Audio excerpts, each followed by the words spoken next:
A poor girl was forced by her stepmother to marry a CEO. Unexpectedly, after one night, the CEO became addicted to her. Hi, my close-knit family. Welcome back to Mr. Peter Stories. Oh, how I've missed you all. Every time I sit down to share a story, I feel like I'm wrapping my beautiful family in a warm embrace. Before we begin, let's take a moment for a beautiful prayer. May love and light surround every single one of you.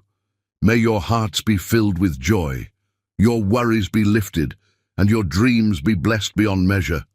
And may our stories continue to bring us closer, binding us as one loving family. Now, my precious ones, I have some questions for you. Are you enjoying my stories? How would you rate them from 1 to 10? And tell me which type of story makes your heart race the most? The passionate, intense romance, the soul-stirring drama, or maybe something else? Also, I see so many new faces joining our family. If you're new here, don't be shy. Drop your name and the city you're from in the comments. Let's welcome you with the love and warmth that makes this family so special. And tell me, my darlings, how was the last story? Did it touch your soul? Did it make your heart feel something real? I can't wait to hear your thoughts.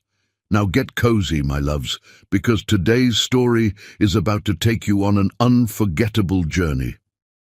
The rain fell in steady sheets against the floor-to-ceiling windows of the Vaughan estate, turning the manicured gardens into a blur of muted greens and greys. Jalisa Vaughan stood at her bedroom window, one hand pressed against the cool glass, watching droplets trace elaborate patterns downward. At 18, her reflection showed a striking young woman with warm brown skin, high cheekbones, and eyes that held both wisdom and pain beyond her years. Those eyes had seen too much, learned too early how cruel the world could be to a girl who'd lost her mother too soon. The setting sun cast long shadows across her face, highlighting the delicate features she'd inherited from her late mother, features that her stepmother Victoria Rothschild never failed to remind her were common despite their appeal. The sounds of Victoria's expensive Louboutin heels clicking on the marble floors downstairs made Jalisa's shoulders tense. Each sharp click was like a countdown to something inevitable, something she couldn't quite name but felt in her bones. She'd learned to read the different rhythms of Victoria's walks over the years, the slow, measured pace when she was plotting, the quick, aggressive staccato when she was angry, and this current pattern, the sound of victory approaching. Life hadn't been kind to Jalisa since losing her mother at age 8. The memory of that day remained sharp enough to draw blood, the smell of antiseptic in the hospital corridor, the doctor's gentle voice explaining that her mother hadn't survived the surgery, the way her father's hand had gone slack in hers when he heard the news. Grace Vaughan had been a beacon of warmth and love in their lives, a pediatric nurse whose smile could calm the most frightened child, whose touch could ease the most stubborn fever. The official story was that Grace had died of complications from pneumonia, but Jalisa knew better. Her mother had stayed late at the hospital during a severe winter storm, refusing to leave her young patients when replacement staff couldn't make it in. She'd worked 36 hours straight, making sure every child was stable before finally heading home. The car accident that took her life was blamed on the icy roads, but Jalisa knew the truth. Exhaustion had taken her mother's reflexes. Her dedication to others had stolen her away. James Vaughan, her father and CEO of Vaughan Tech Solutions, had fallen apart in the aftermath.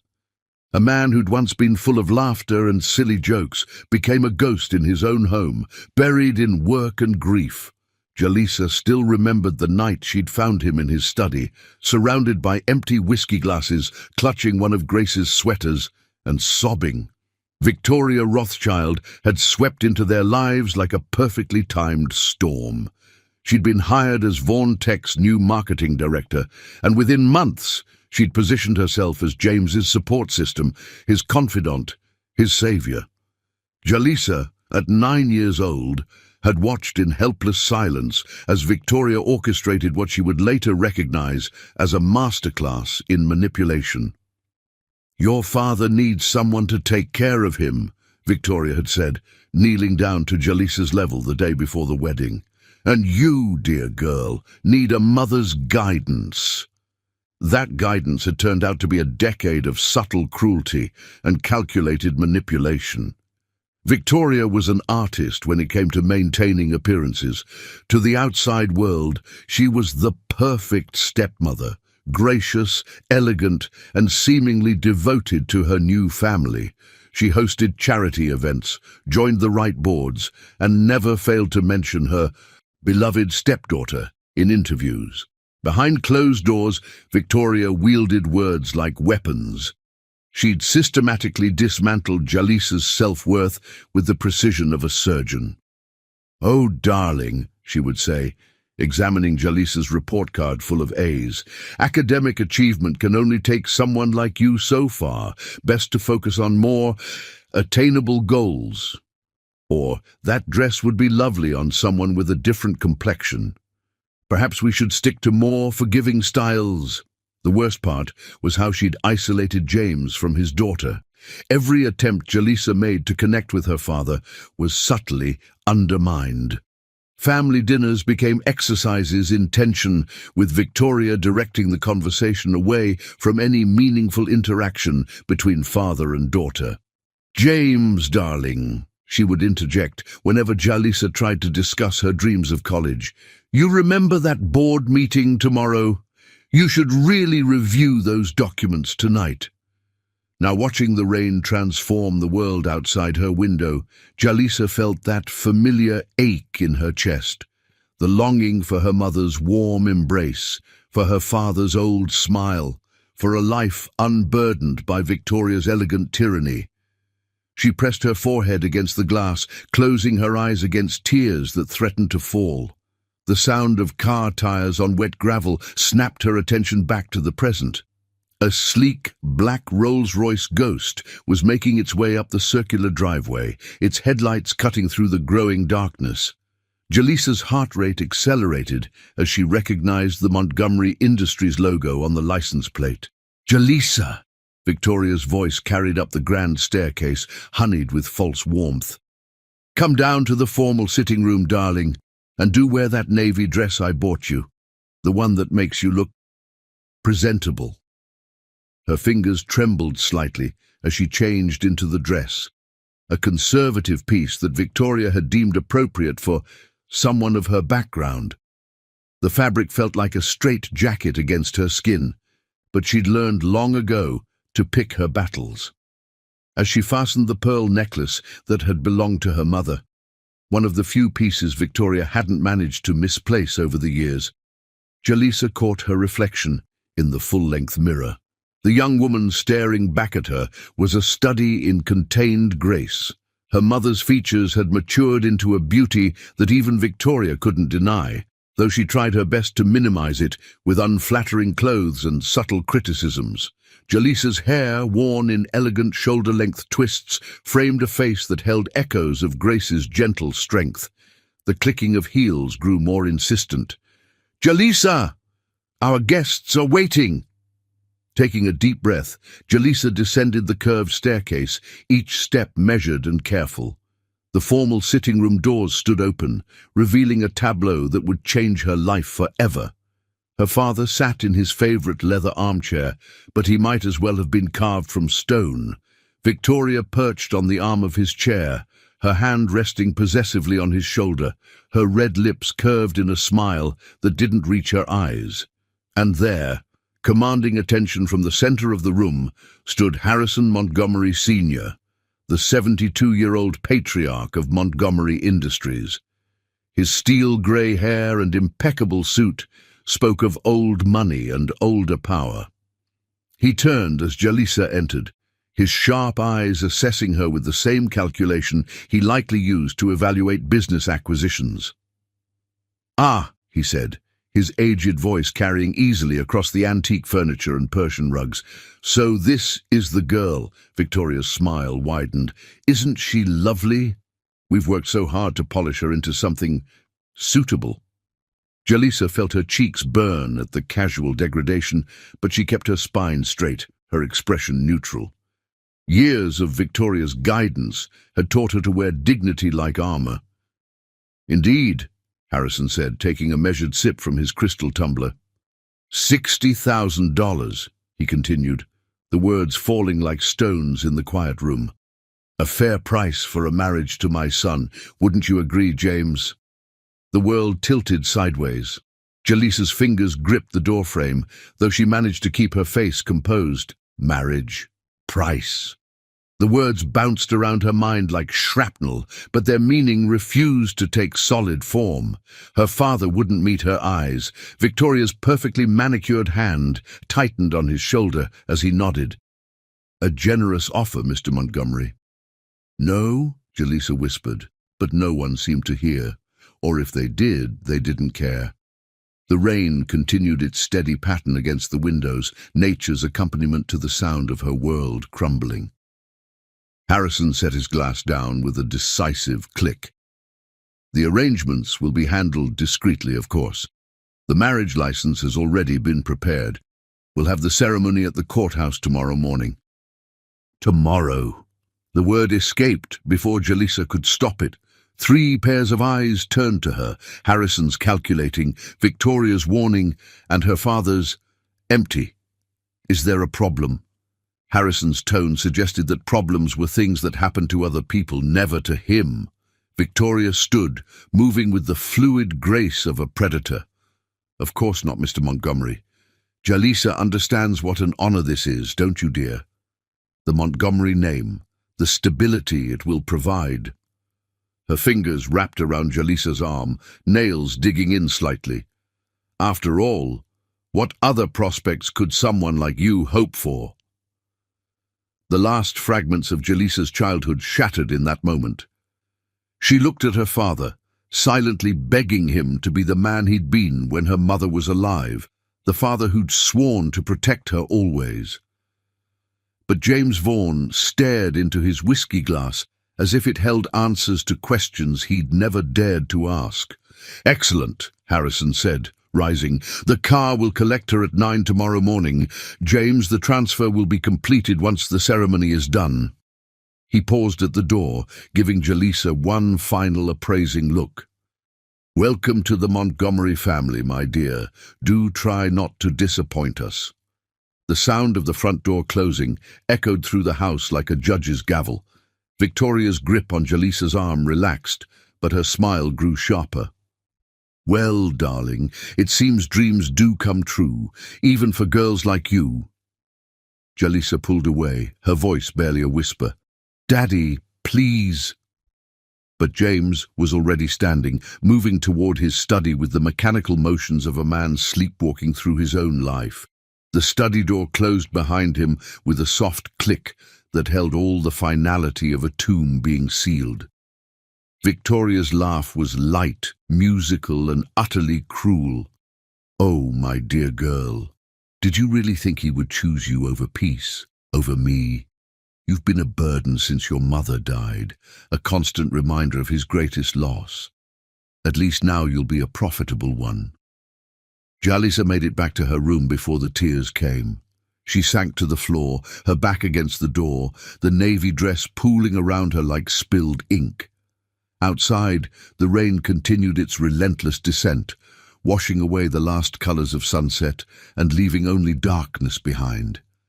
In 8 hours, she would be a Montgomery.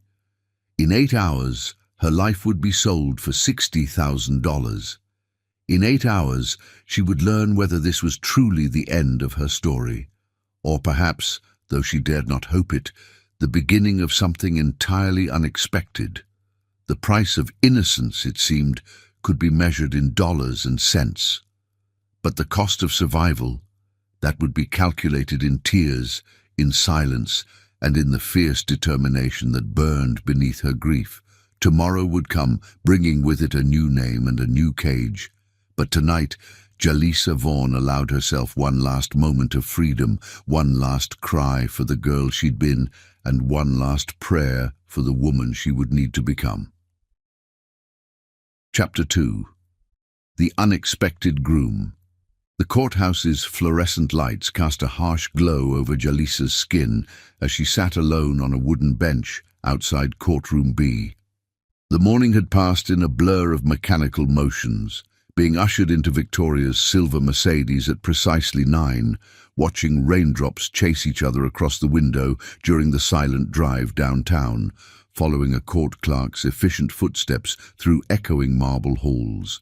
Now she sat, hands folded in her lap, wearing the simple white dress Victoria had thrust at her that morning. Nothing too presumptuous, her stepmother had sneered, smoothing the cotton fabric with critical fingers. We wouldn't want anyone thinking you're trying too hard to appear above your station. The dress felt more like a prison uniform than wedding attire, its stark whiteness a mockery of traditional bridal dreams. Jalisa's mother had kept her own wedding dress preserved in the attic, an elegant creation of lace and pearls that had once promised love and possibility. That dress, like so many precious things, had disappeared shortly after Victoria moved in. The sound of approaching footsteps made Jalisa's shoulders tense. But instead of Victoria's sharp heels or Harrison Sr.'s measured stride, these steps were quick and light. A young court clerk appeared, her face sympathetic as she took in Jalisa's solitary figure. "The judge will be ready in about 20 minutes, she said softly. "Would you like some water?" Jalisa managed a small shake of her head. Her throat felt too tight for water, too tight for air. The reality of what was about to happen pressed against her chest like a weight. She hadn't even seen a photo of Harrison Montgomery Jr., her intended husband. Victoria had been deliberately vague about him, offering only cutting remarks about how Jalisa should be grateful, a girl like her marrying into the Montgomery family. It was more than she deserved. The questions that had kept her awake all night tumbled through her mind again. How old was he? What kind of man would agree to this arrangement? Would he be cruel like his father, seeing her as nothing more than a purchased commodity? Or worse, would he be weak like her own father, unable to stand against the tide of manipulation and control? The click of heels against marble announced Victoria's arrival. She swept around the corner like a perfectly coiffed storm, James trailing in her wake like a shadow. Harrison Montgomery Sr. followed, his presence commanding attention even in the mundane setting of a courthouse hallway. "Well," Victoria said, her voice carrying just enough to draw curious glances from passing courthouse staff. "Isn't this exciting, darling? A Montgomery wedding. Who would have thought?" The emphasis she placed on Montgomery made it clear she found the whole situation both amusing and slightly distasteful. Jalisa kept her eyes fixed on her hands, noting distantly that her mother's delicate gold ring, the only piece of jewelry she'd been allowed to wear today, caught the fluorescent light like a trapped star. "The papers are ready," Harrison Sr. announced, his tone suggesting he was concluding a business merger rather than arranging his son's marriage. "We're just waiting on Patrick to arrive." Patrick. So that was his name. Jalisa turned it over in her mind, trying to form a picture of the man who would soon be her husband. The name felt solid, traditional, a name that belonged in oak-paneled boardrooms and private club lounges. More footsteps echoed through the corridor, these ones different, strong, purposeful, but unhurried. Jalisa kept her eyes down, counting the squares in the courthouse's linoleum floor. 1, 2, 3. "Patrick," Harrison Sr.'s voice carried a note of warning. "You're nearly late. Traffic was unavoidable, Father. Though I suspect you knew that when you arranged this morning's timing." The voice that answered Harrison Sr. was nothing like Jalisa had imagined, deep but gentle, with an undertone of steel that suggested its owner was used to standing his ground. Despite herself, she looked up. Patrick Harrison Montgomery stood 6'2", with broad shoulders and the kind of face that belonged in fashion magazines rather than merger announcements. At 33, he carried himself with the easy confidence of someone who'd earned his success rather than inherited it. His steel-grey eyes, so like his father's in colour but utterly different in warmth, widened slightly as they took her in. He wore a perfectly tailored charcoal suit that somehow managed to look both expensive and understated. His dark hair was styled professionally, but not severely, and a slight shadow of stubble along his jaw suggested he'd been too preoccupied or too rebellious to achieve his father's standard of clean-shaven perfection. "I'm Patrick," he said softly, moving to stand before her. His voice was pitched low, meant only for her ears. "And you must be Jalisa." The gentle way he said her name, not rushing through it like the courthouse staff, not dripping it with disdain like Victoria, made something in Jalisa's chest tighten. She managed a small nod, acutely aware of Victoria's sharp eyes watching their interaction. "The judge is ready for you now," the clerk announced, appearing in the courtroom doorway. "If you'll all follow me." What followed was a ceremony that felt more like a business transaction than a wedding. The judge, a tired-looking woman in her 60s, barely glanced up from the papers as she read the standard vows. Victoria stood at James's side, her hand resting possessively on his arm as if to prevent him from any last-minute attacks of paternal conscience. Harrison Sr. watched the proceedings with the satisfied air of a man seeing a long-term investment finally pay off. But Patrick was different. When it came time to say, "I do," he turned to face Jalisa fully, his eyes meeting hers with an intensity that made the fluorescent lights dim and the mechanical words take on unexpected weight. His hand, when he took hers to slip on the simple gold band Harrison Sr. had provided, was warm and steady. "By the power vested in me by the state of New York," the judge intoned, "I now pronounce you husband and wife." There was no "you may kiss the bride," no rice, no flowers, no celebration, just Harrison Sr., immediately turning to James with papers requiring signatures, and Victoria's satisfied smirk as she watched another piece of her stepdaughter's life fall under someone else's control. "Mrs. Montgomery," Patrick said quietly, still holding her hand. The title should have felt like another shackle, but something in his voice made it sound almost like a question or perhaps a promise. "The car is waiting," Harrison Sr. announced, having concluded his business with James. "Patrick, you'll take Jalisa to the estate. I have meetings this afternoon, but I trust you can handle the transition." Victoria stepped forward, her smile razor-sharp. "Of course you'll want to get your new bride settled in. Jalisa, darling, do try to remember everything I taught you about being a proper wife. Though I suppose the Montgomerys have their own standards." The slight emphasis she placed on standards made her meaning clear. Whatever those standards were, Victoria doubted Jalisa could meet them.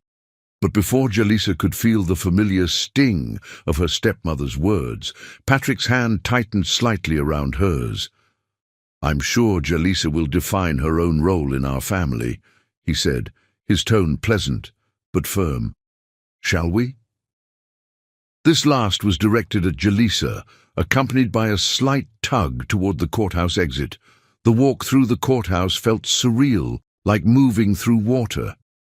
Patrick's hand remained steady around hers, guiding her past curious onlookers and through the heavy doors into the late morning sun. A sleek black Bentley waited at the curb, a uniformed driver holding the door open. "After you," Patrick said softly, helping her into the car's leather interior. The door closed with a solid thunk, sealing them into a bubble of climate-controlled silence. Moments later, Patrick slid in beside her, and the car pulled smoothly away from the curb. Only then did Jalisa realize she hadn't said goodbye to her father. She turned to look through the rear window, but the courthouse was already disappearing around a corner, taking with it the last fragments of her old life. "Here." Patrick's voice drew her attention back. He was holding out a pristine white handkerchief, monogrammed with his initials, "For the tears you're trying not to shed." The simple kindness in the gesture broke something inside her. Jalisa took the handkerchief, pressing it to her eyes as the first tears fell. She waited for him to sigh in annoyance or make some cutting remark about emotional displays, but Patrick remained quietly present beside her, neither touching her nor pulling away.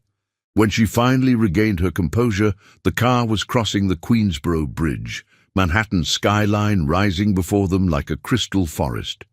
Patrick's voice, when he spoke again, held none of the awkwardness she'd expected. "I want you to know something," he said, his voice gentle but firm. "I had no idea about the arrangement my father made. I found out this morning." Jalisa turned to look at him, studying his profile against the city backdrop. "Then why? Why did I go through with it?" He met her gaze steadily. "Because I knew if I refused, he would have found someone else, someone who might not care about treating you with respect. My father's deals always go through one way or another, at least this way." He trailed off, but Jalisa understood. At least this way she had ended up with someone who seemed to have a conscience, someone who looked at her and saw a person rather than a possession. The car turned onto Fifth Avenue, joining the steady flow of traffic heading uptown. Patrick shifted slightly in his seat, loosening his tie. "I know this isn't what either of us would have chosen, but I want to make something clear. In this marriage, you'll be my equal, not my property. Whatever game my father and your stepmother think they're playing, we don't have to play by their rules." The words were like oxygen after a long time underwater.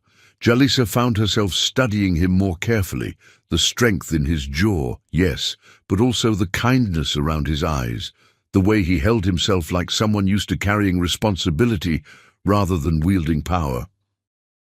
"The estate is about 20 minutes away," Patrick continued. "It's been in the family for generations, but I've had my own wing renovated recently.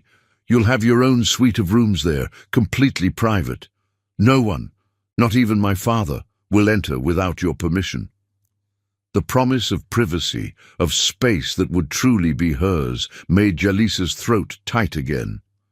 Even in her father's house, Victoria had felt free to enter her room at will, to rearrange, criticize, and remind Jalisa that nothing really belonged to her. As if reading her thoughts, Patrick added, "The staff answers to me, not my father. They're good people who value discretion. Whatever you need, changes to the rooms, different furniture, new clothes, just ask. Consider it part of making this situation as bearable as possible." The car turned through elaborate iron gates, following a curved driveway through manicured grounds. The Montgomery estate rose before them, a masterpiece of Gothic Revival architecture set against the morning sky. To Jalisa's surprise, it didn't feel oppressive despite its grandeur. Something about the way sunlight played across its stone facades and multiple balconies made it seem almost welcoming. "Home, sweet home," Patrick murmured as the car came to a stop. But before the driver could open their door, he turned to face Jalisa fully. "One more thing. I know we're legally married now, but we'll take things at your pace. You're 18, barely starting your life. I won't let this arrangement steal your choices from you." The driver opened the door then, letting in a rush of autumn air that carried the scent of roses from the nearby garden. Patrick stepped out first, then offered his hand to help Jalisa emerge. As she stood beside him, looking up at what would now be her home, she felt something unexpected unfurl in her chest. Not quite hope, perhaps, but the possibility of it. "Would you like to see your rooms?" Patrick asked, offering his arm with old-world courtesy that somehow didn't feel patronizing. "Cook usually serves lunch on the terrace this time of year, if you're hungry. Or we could have something sent up if you'd prefer to settle in privately." Jalisa found her voice at last, surprising herself with its steadiness. "The terrace sounds nice, actually, if that's all right." Patrick's smile was warm and genuine. "More than all right. Shall we? As they climbed the broad stone steps together, Jalisa caught their reflection in one of the estate's many windows. She in her simple white dress, he in his elegant suit, looking for all the world like a normal couple coming home together. Maybe, she thought, this arranged marriage didn't have to be an ending. Maybe, just maybe, it could be the beginning of something unexpected and real. The massive front doors opened silently before them, revealing a soaring entry hall with a sweeping staircase and crystal chandelier. But it was the small details that caught Jalisa's attention.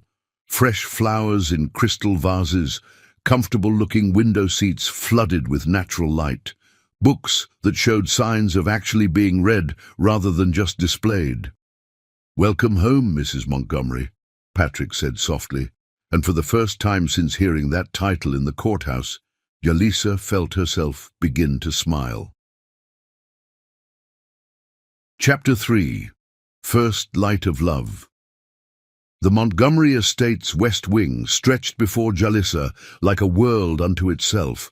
Patrick led her through a series of elegantly appointed rooms, each one more beautiful than the last, until they reached a set of double doors carved with intricate Art Nouveau roses. "Your suite," he said, producing a small golden key. "The only other copy is in the estate's safe, and only you can authorize its use." He handed her the key, careful not to let his fingers brush hers. "Would you like to see inside?" Jalisa turned the key in the lock, feeling the solid weight of real brass and craftsmanship. The doors swung open silently, revealing a space that took her breath away. Afternoon sunlight streamed through floor-to-ceiling windows, illuminating a sitting room that managed to be both grand and welcoming. The walls were painted a soft cream, providing a perfect backdrop for artwork that made her heart skip. Contemporary pieces by black artists she recognized from her art history classes, their vibrant colors and powerful themes making the space feel immediately personal. "I had the decorator research artists you might appreciate," Patrick said quietly, noting her reaction. "The collection can be changed, of course, if you prefer different pieces." But Jalisa was already moving deeper into the suite, taking in the details. A writing desk of pale maple sat in one corner, its surface clean but equipped with everything she might need. Comfortable seating areas were arranged to take advantage of both the view and the marble fireplace. Built-in bookshelves lined one wall, their lower shelves already filled with a carefully curated selection that made her pause. Contemporary fiction by diverse authors, art books, and several volumes on business and finance that didn't seem randomly chosen. "I noticed your academic records mentioned an interest in business administration," Patrick explained, following her gaze to the books. "I thought you might want to explore that further." The bedroom beyond the sitting room was a study in understated luxury. A king-sized bed, dressed in soft linens in shades of blue and silver, dominated one wall, while a separate seating area created a peaceful retreat. The ensuite bathroom gleamed with marble and chrome, featuring both a deep soaking tub and a rain shower, but it was the walk-in closet that made Jalisa's steps falter. Unlike the rest of the suite, it was completely empty except for a single note card placed on a central island. "I didn't want to presume," Patrick said, noticing her surprise. "There's a personal shopper on call whenever you're ready to build your wardrobe. Everything will be your choice, styles, colors, designers. No one else's preferences or restrictions."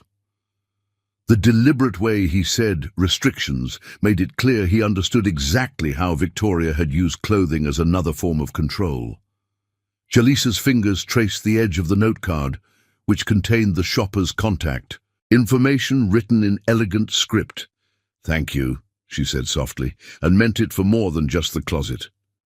"Are you hungry?" Patrick asked, giving her space to compose herself. "We could have lunch brought up here if you'd prefer privacy, or—" "The terrace would be nice," Jalisa found herself saying. Something about Patrick's quiet consideration made her want to be brave, to step beyond the safety of these beautiful rooms. He smiled, and the expression transformed his entire face, softening the professional polish into something warmer. The terrace it is, then, though ... He gestured at the late September sunshine. Perhaps a wrap? The breeze can be cool this time of year. Before Jalisa could worry about not having appropriate clothing, Patrick moved to a discreet door she hadn't noticed. It opened to reveal a small selection of designer outerwear. Just basics for now, he said, until you can choose your own. The cashmere wrap she selected was the color of autumn leaves, soft as a whisper against her skin. Patrick led her through the wing's private corridors to a terrace that overlooked the estate's rose gardens. A table had been set for two, white linens bright against the stone balustrade, silver gleaming in the afternoon light. Mr. Patrick, an elderly woman in a housekeeper's uniform, appeared as they approached. Cooks prepared a light lunch menu, the salmon you like, fresh salads, and those little lemon tarts. She turned to Jalisa with a warm smile. Welcome, Mrs. Montgomery. I'm Mrs. Chen. If there's anything you need, day or night, just ring.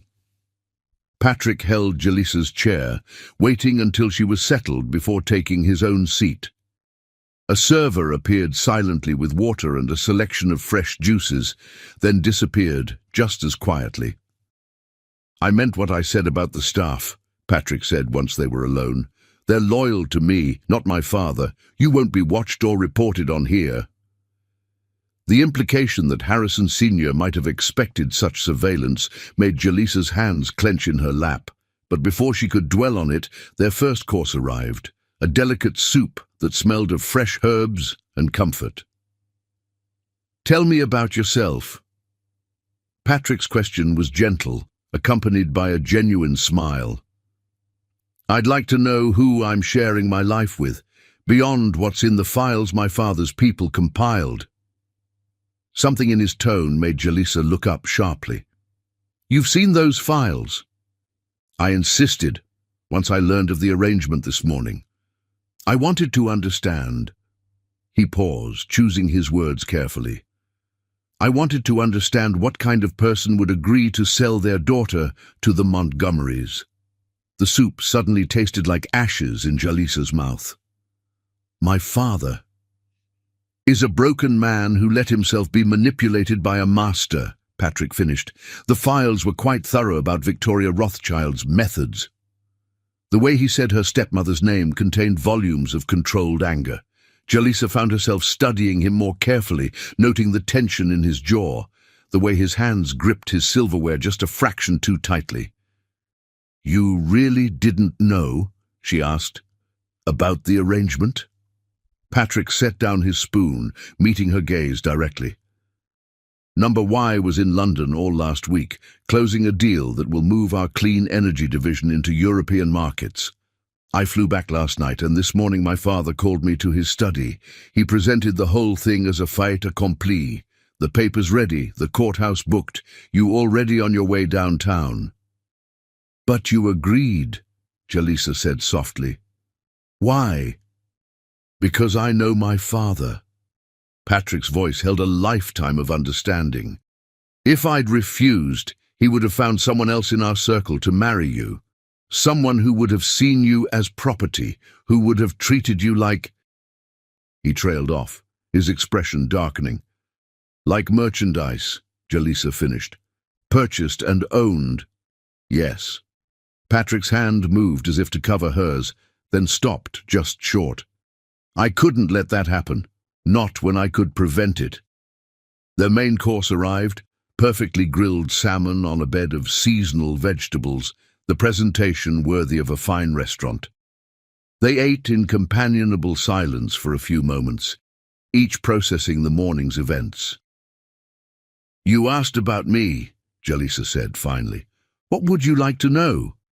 Patrick's smile returned, warming his grey eyes. Everything. Your dreams, your fears, your favorite books. What makes you laugh? What makes you angry? who you are when no one's watching. The simple honesty in his voice made something in Jalisa's chest ache. How long had it been since anyone had genuinely wanted to know her? Since Victoria's arrival, she'd been trained to be invisible, to take up as little space as possible in her own life. "I love art," she found herself saying. "Not just looking at it, but understanding it, the history, the context, the way it reflects and shapes culture. And I'm good at math, even though Victoria said it wasn't ladylike to show it. I used to help the other students in calculus class explaining concepts the teacher couldn't quite get across." A teacher at heart, Patrick noted. And the business administration interests? "I want to understand how things work," Jalisa admitted. "Not just numbers, but systems, organizations. How to make them better, more efficient, more human." Patrick's expression showed genuine interest. "We could use more of that perspective at Montgomery Industries. Too often, efficiency comes at the cost of humanity." Their conversation flowed easily through the rest of lunch, touching on books they'd both loved, places they hoped to visit, causes they believed in. Patrick, it turned out, had a dry sense of humor that made Jalisa laugh despite herself. He told stories about his travels that focused on the people he'd met rather than the deals he'd closed, and asked thoughtful questions that showed he was really listening to her answers. As their empty dessert plates were cleared away, Patrick checked his watch. "I have a video conference in 20 minutes. Part of the European deal that can't wait. Would you like to explore the grounds this afternoon? Mrs. Chen can show you the gardens, or you're welcome to discover them on your own. This is your home now. You don't need permission to move through it." The freedom implicit in that statement made Jalisa's throat tight. "I think I'd like to get settled in my rooms first, if that's all right. Maybe look through those books you provided." "Of course." Patrick stood, offering his hand to help her up. "I'll have dinner sent to your suite around 7, unless you'd prefer to dine together." Jalisa thought about it, surprised to find she wasn't automatically choosing the safer option of solitude. "Together would be nice, but in my sitting room, I'm not quite ready for the formal dining room." "Perfect." Patrick's smile was understanding. "I'll bring chocolate cake. I find it helps when processing major life changes." The walk back to her suite was comfortable, filled with Patrick pointing out artwork she might enjoy and explaining which parts of the estate were private versus public spaces. At her doors, he stopped, maintaining a respectful distance. "Jalisa," he said softly, "I know this isn't how either of us imagined starting a marriage, but I want you to know you're safe here, with me. Whatever this becomes, it will be on your terms." She nodded, unable to find words for the complex emotions swirling in her chest. Patrick gave her another warm smile and turned to go. "Patrick?" Her voice stopped him. "Thank you for being unexpected." His laugh was gentle.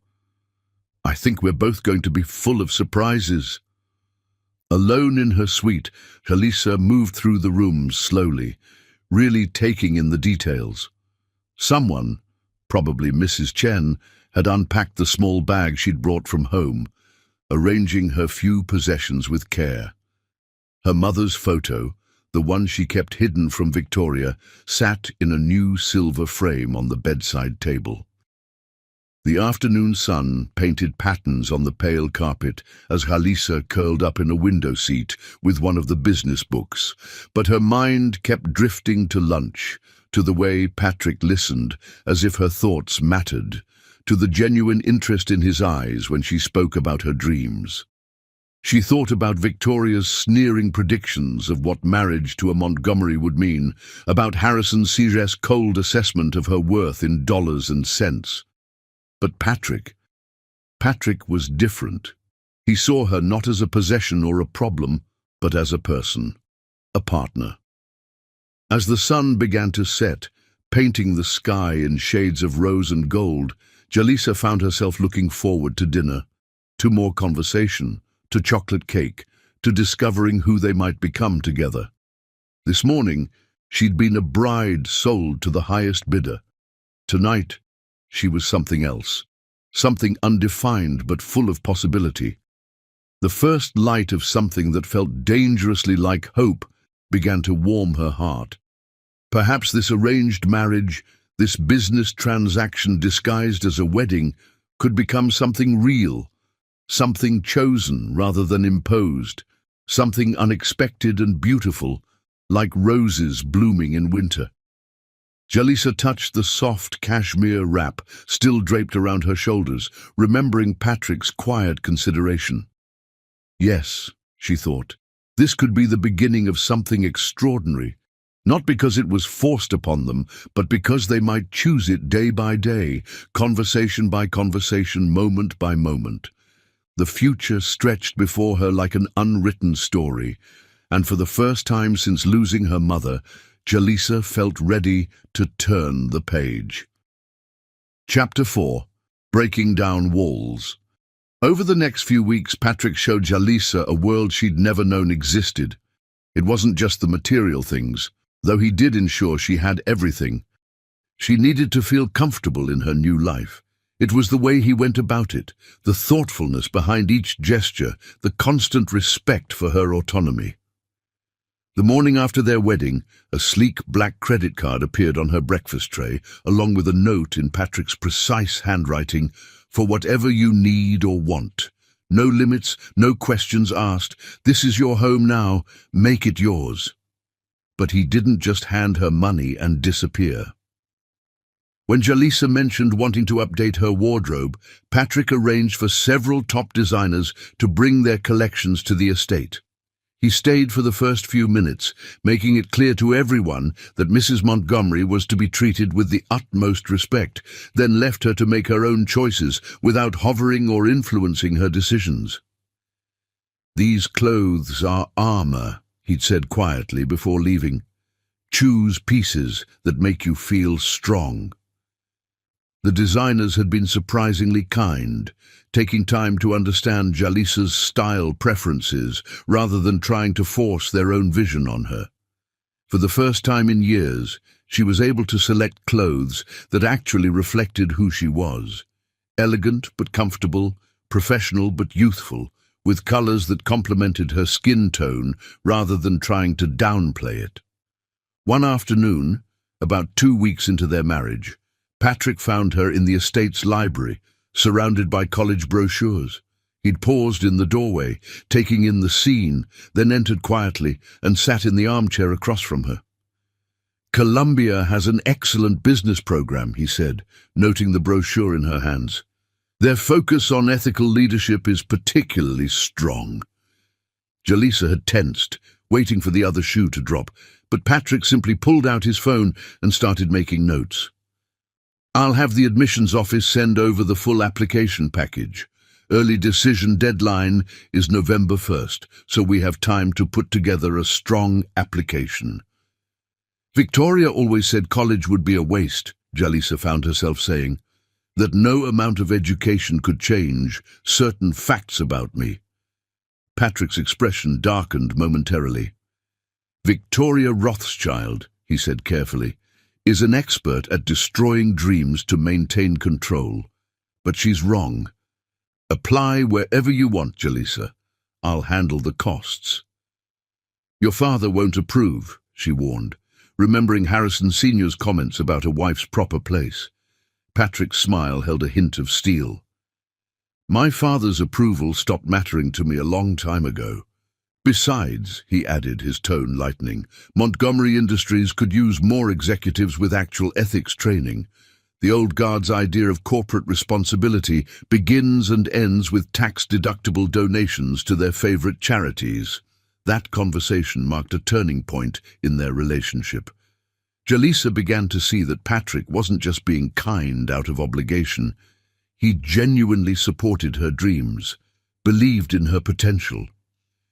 He arranged for her to meet with college counselors, helped her craft her personal statement, and never once suggested that being Mrs. Montgomery should be enough. Their evenings fell into a comfortable routine. They would have dinner together in Jalisa's sitting room, talking about their days. Patrick shared stories from board meetings and business deals, always asking her opinion on thorny ethical questions. Jalisa found herself opening up about her own experiences, her hopes for the future, her memories of life before Victoria. One night, over slices of chocolate cake, which had become something of a tradition, Patrick asked about her mother. "You don't have to talk about her if you don't want to," he said quickly, seeing Jalisa's expression. I'd like to know about the woman who raised such an extraordinary daughter." Something in his tone, genuine interest without pity, made Jalisa want to share. "She was a pediatric nurse," she began, "the kind who remembered every patient's favorite color and would sing silly songs during scary procedures. She had this way of making everyone feel safe, even in the worst moments." Patrick listened intently as Jalisa described Grace Vaughan's dedication to her patients, her love of art and music, her habit of dancing in the kitchen while making Sunday breakfast. He asked thoughtful questions that showed he was really hearing her, really wanting to understand. "She sounds remarkable," he said, when Jalisa finally fell silent. "I wish I could have met her." "She would have liked you," Jalisa realized. "She always said you could judge a person's character by how they treat those who can't help them in return." Patrick's smile was soft. "Smart woman. I see where you get it from." Their days settled into a rhythm that felt surprisingly natural. Patrick never pressured Jalisa for physical intimacy, maintaining careful boundaries while still showing affection in small ways, a gentle touch on her shoulder when passing, a warm smile across the dinner table, thoughtful notes left with morning coffee. The staff, true to Patrick's word, treated Jalisa with genuine respect. Mrs. Chen became something of a surrogate mother figure, always ready with a cup of tea and a sympathetic ear. The gardeners started leaving fresh flowers in Jalisa's suite, choosing blooms that matched her new decor. Even the security team, all ex-military men hired by Harrison Sr., showed their support by quietly keeping Victoria away when she tried to make surprise visits. One rainy Saturday, about a month into their marriage, Patrick took Jalisa shopping at a small boutique in Manhattan, not for clothes or jewelry, but for art supplies. He'd noticed her sketching in the margins of her college applications and decided she needed proper materials. "My father would say it's a waste of time," he commented, as Jalisa selected pencils and pastels. "Which is exactly why you should do it. Art feeds the soul in ways quarterly reports never will." They ended up spending hours in the shop, with Patrick asking interested questions about different techniques and materials. His genuine curiosity made Jalisa feel safe sharing this part of herself, the creative dreams Victoria had dismissed as frivolous. That evening, back at the estate, Patrick helped her set up a small studio space in one corner of her sitting room. He arranged the lighting himself, insisting on proper task lamps that wouldn't strain her eyes. "There," he said, stepping back to admire their work. "A space that's purely yours, for creating whatever you want." Jalisa found herself studying his profile in the warm lamplight. In the weeks since their courthouse wedding, Patrick had become not just her husband, but her friend. Someone who saw her clearly and liked what he saw. Someone who supported her dreams instead of trying to cage them. "Thank you," she said softly. "Not just for this, but for everything." Patrick turned to face her, his grey eyes serious. "You don't need to thank me for treating you with basic human dignity, Jalisa. That should have been your birthright." "Still," she insisted, "you've made this so much easier than it could have been, than it would have been with someone else." Something shifted in Patrick's expression then, a softening around his eyes, a gentle curve to his lips. He took a step closer, moving slowly enough that Jalisa could have backed away if she wanted to. She didn't want to. Patrick's kiss, when it finally came, was nothing like she'd imagined her first kiss would be. It wasn't awkward or demanding or frightening. It was gentle as a summer breeze, warm as morning sunshine, sweet as the chocolate cake they shared every evening. When he pulled back, his eyes searched her face carefully. Was that okay? Jalisa found herself smiling. More than okay. It wasn't a dramatic moment of passion like in the romance novels she used to hide from Victoria. It was something better, something real and chosen, born of growing trust and genuine affection rather than obligation or possession. That night, after Patrick had bid her good night and returned to his own rooms, Jalisa stood at her window watching the rain fall. Her fingers touched her lips, remembering the gentle pressure of Patrick's kiss. For the first time since her mother's death, she felt truly safe, truly seen. The walls she'd built around her heart, reinforced by years of Victoria's cruelty, were beginning to crumble. Not because Patrick was trying to break them down, but because he made her feel secure enough to lower them herself. Tomorrow would bring new challenges, college applications to complete, Harrison Seeger's disapproval to navigate, the constant shadow of Victoria's influence to overcome. But tonight, Jalisa allowed herself to imagine a future full of possibility. A future where love wasn't a transaction or a trap, but a choice made freely, day by day, moment by moment. She picked up one of her new sketching pencils, letting her hand move across fresh paper. The face that emerged wasn't young Jalisa hiding from Victoria's sharp words, or the scared bride at the courthouse. It was the woman she was becoming, strong, hopeful, ready to embrace whatever came next. A woman worthy of love. A woman Patrick saw clearly, believed in completely, and chose to kiss not out of duty, but out of genuine desire. Outside, the rain continued its gentle rhythm against the windows. Inside, Jalisa Montgomery smiled and kept drawing, adding touches of light to her self-portrait's eyes. Eyes that no longer held just pain and wisdom, but something new and precious.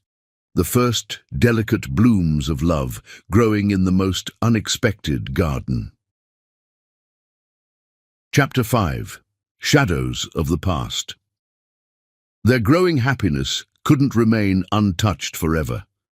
The first crack in their peaceful world appeared at the annual Montgomery Industries Charity Gala, 6 weeks into their marriage.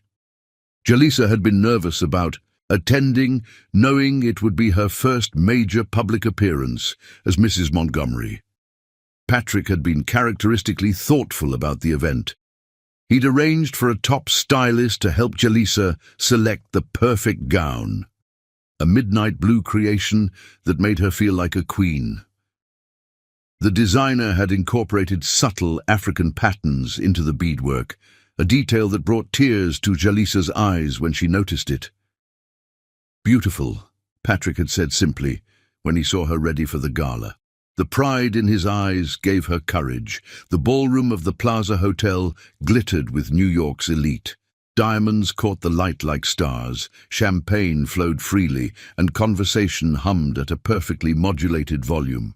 Patrick kept Jalisa close, his hand warm at the small of her back as he introduced her to business associates and society figures. Most people were polite, if reserved. A few were genuinely welcoming, particularly the younger executives who appreciated Patrick's progressive approach to business. But there were also whispers, sidelong glances, barely concealed smirks behind champagne flutes. Victoria's arrival changed the temperature of the room instantly. She swept in on James's arm, wearing a dress that cost more than most people's cars. Her smile, when she spotted Jalisa, was razor-sharp. "Darling," she cooed, air-kissing Jalisa's cheek. "How surprisingly well you clean up. Though perhaps a bit overdressed. We wouldn't want anyone thinking you're trying too hard to fit in." Patrick's hand tightened slightly on Jalisa's waist. "Mrs. Vaughn," he said coolly, "I wasn't aware you were on the guest list." Victoria's laugh tinkled like breaking glass. "Oh, but I'm on all the right lists now, dear boy. Your father has been most accommodating." James stood slightly behind his wife, his eyes fixed on his drink.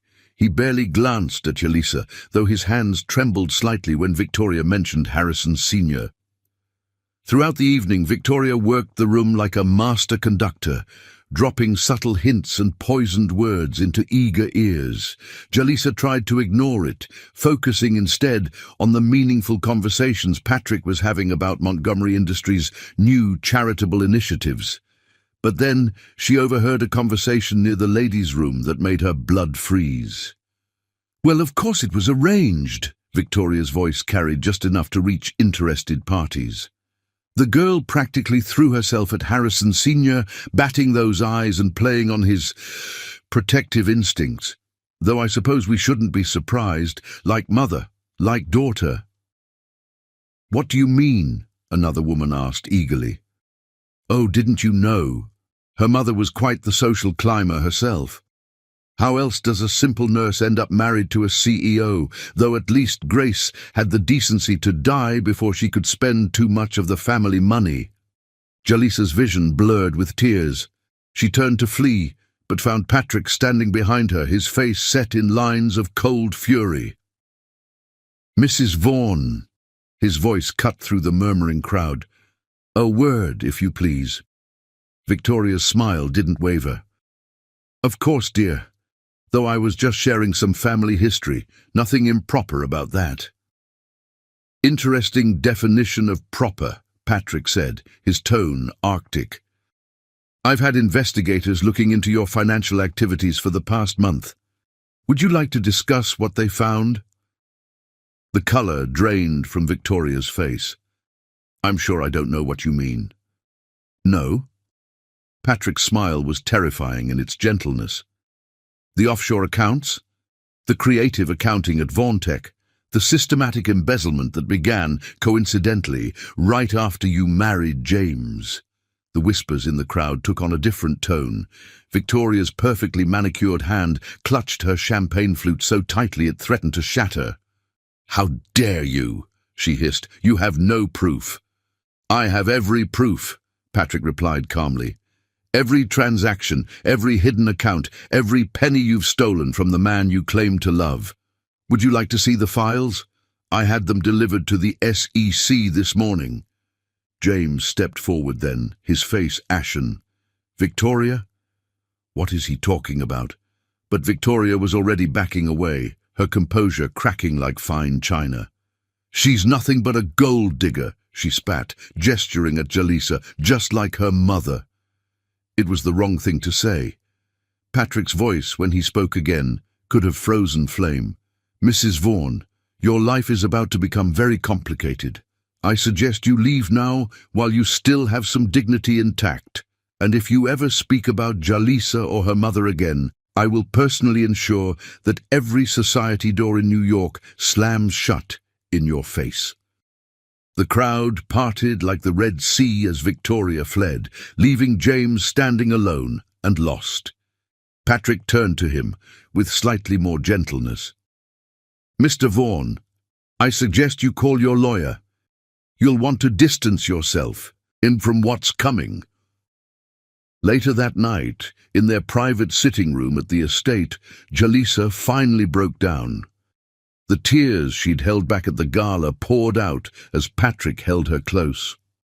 "How could she?" Jalisa sobbed. "How could she say those things about my mother?" Patrick's arms tightened around her. "Because she's a bitter woman who can't stand to see real love or goodness.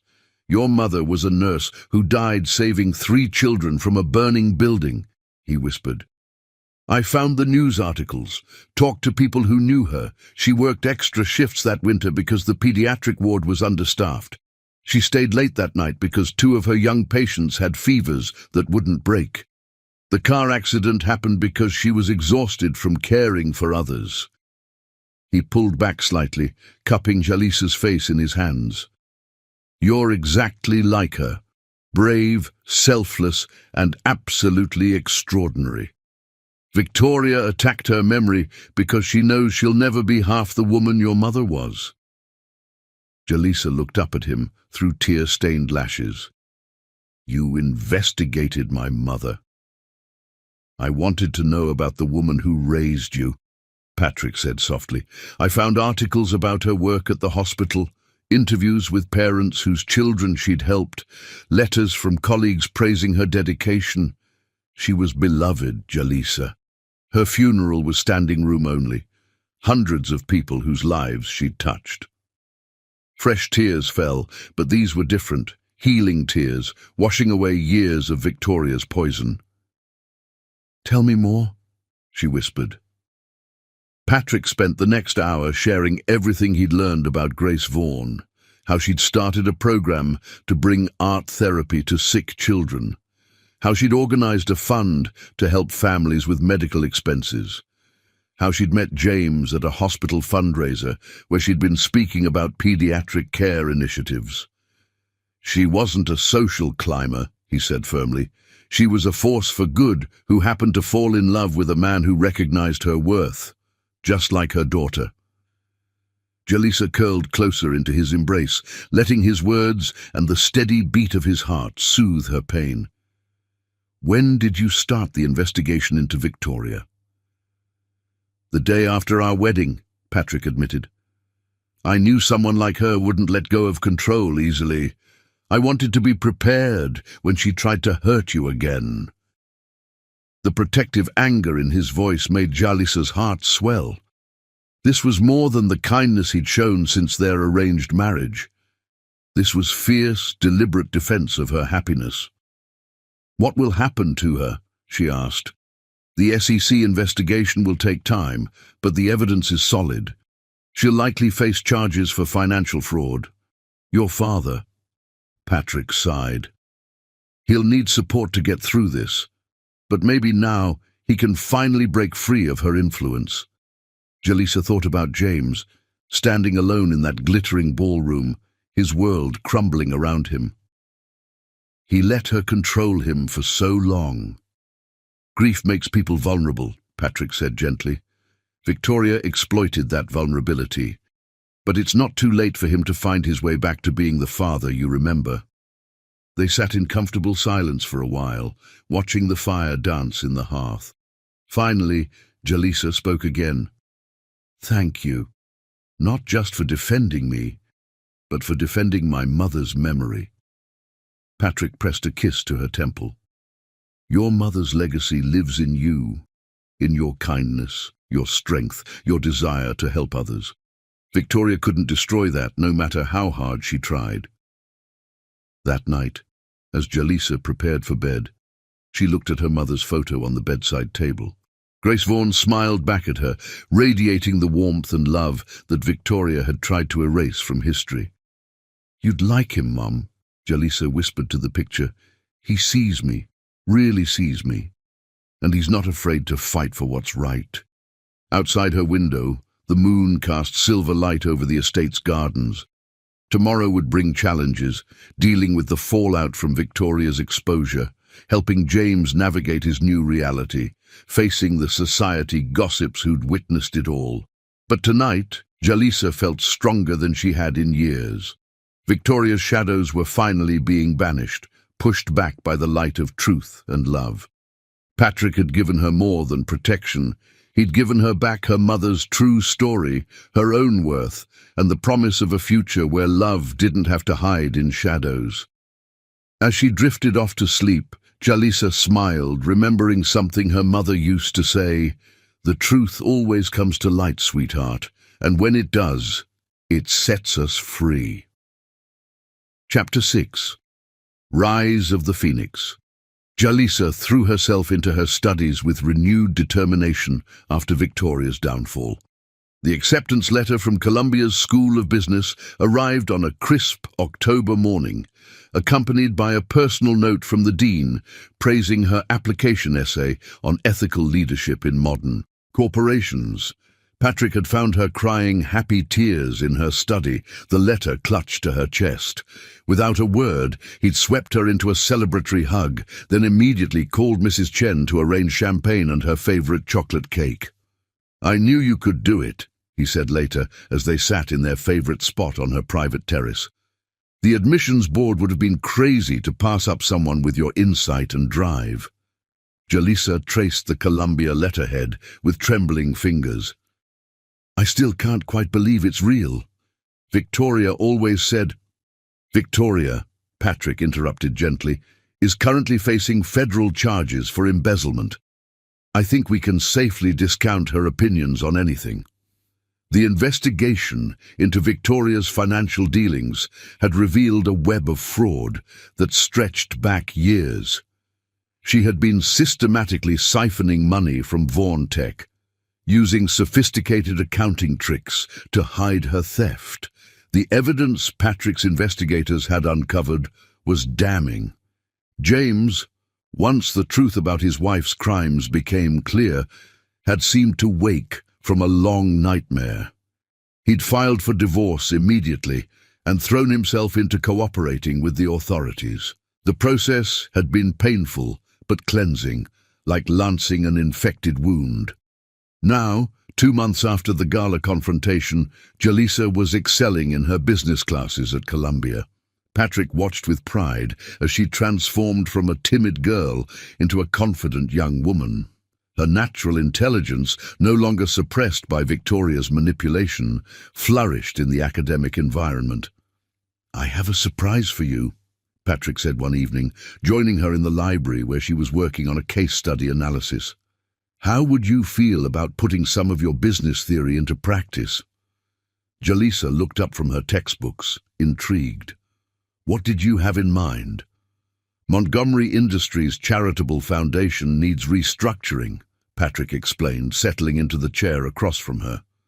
"The current model is outdated, too focused on tax benefits and not enough on actual impact.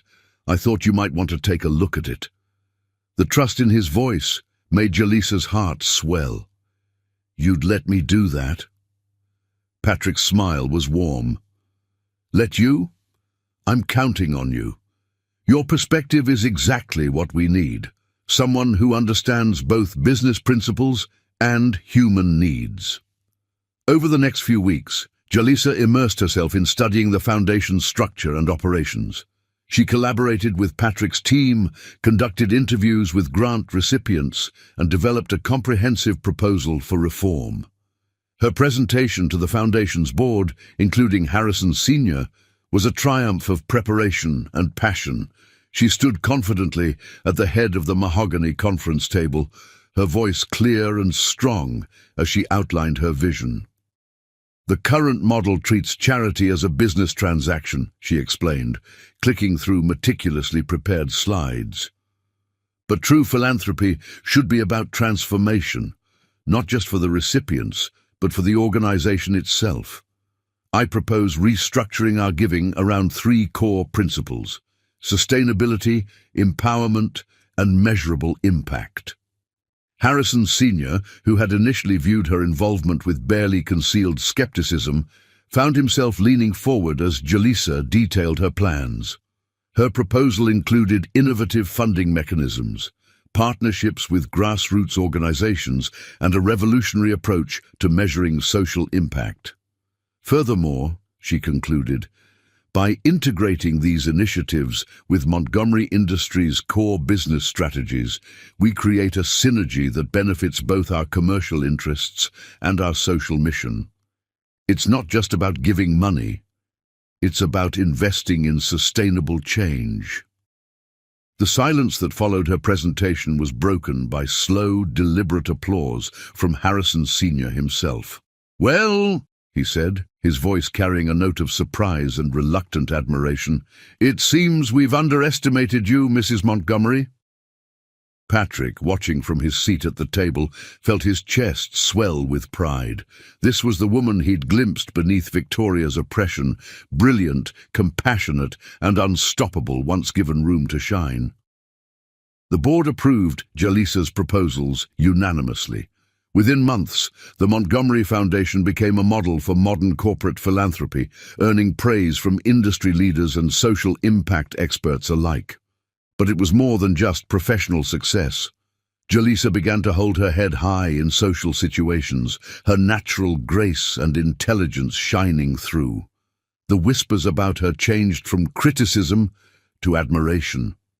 Even the society matrons who had once echoed Victoria's sneers found themselves charmed by the young Mrs. Montgomery's genuine warmth and quiet confidence. Patrick found himself falling deeper in love with her every day, not just because of her beauty or intelligence, but because of her resilience, her compassion, and her quiet strength. He loved watching her tackle complex problems, the way her brow furrowed in concentration as she worked through solutions. He loved her determination to use their resources for good, her insistence on looking beyond surface appearances to find true need. One evening, after a particularly successful foundation event, they walked together in the estate's rose garden. The autumn air was crisp, but Patrick had wrapped his jacket around Jaleesa's shoulders, and they lingered among the late-blooming flowers. "Do you remember what you said to me that first night?" Jaleesa asked suddenly. "About why you went through with the marriage?" Patrick nodded, his hand warm against the small of her back. "I said I couldn't let my father arrange a marriage with someone who might not treat you with respect." "You did more than that," Jaleesa said softly. "You gave me back myself. Every time Victoria tried to make me small, you helped me grow. Every dream she called impossible, you made achievable." Patrick stopped walking, turning to face her in the moonlight. "You did all the growing yourself, Jaleesa. I just removed the shadows that were blocking your light." She reached up to touch his face, her fingers tracing the strong line of his jaw. "Do you know what I see when I look at our foundation's work? I see my mother's legacy. She taught me that true strength lies in helping others rise. You helped me rise, and now we're helping others do the same."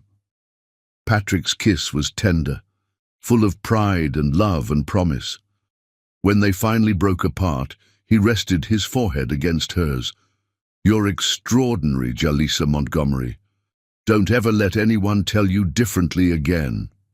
Later that night, as they shared their traditional slice of chocolate cake in Jaleesa's sitting room, Patrick watched his wife review quarterly reports from their newest initiative, a scholarship program for underprivileged students interested in healthcare careers. She had come so far from the frightened girl at the courthouse. Now she moved through the world with quiet confidence, her intelligence and compassion touching everything she did. The business classes at Columbia were just the beginning. Patrick could already see her future role in shaping Montgomery Industries into something more ethical, more human. But more than that, he saw the woman he'd grown to love with his whole heart. Not because of any arrangement or obligation, but because she was exactly who she was meant to be, strong, brilliant, and unstoppable. As if sensing his thoughts, Jaleesa looked up from her reports and smiled. The love in her eyes matched the warmth in his chest, a flame that had grown from the smallest spark into something powerful and transformative. Together, they were building something neither of them had expected, a marriage of true equals, a partnership based on respect and understanding, a love that had bloomed in the most unlikely soil. The phoenix, they say, rises from its own ashes to soar higher than before. Watching his wife shine in her newfound confidence, Patrick thought the metaphor particularly apt. Jaleesa had emerged from the ashes of Victoria's cruelty, stronger and more beautiful than ever. And they were only just beginning. Chapter 7. Truth and Consequences. The evidence against Victoria was damning. In the weeks following her public confrontation at the gala, Patrick's investigators had uncovered layer upon layer of financial fraud.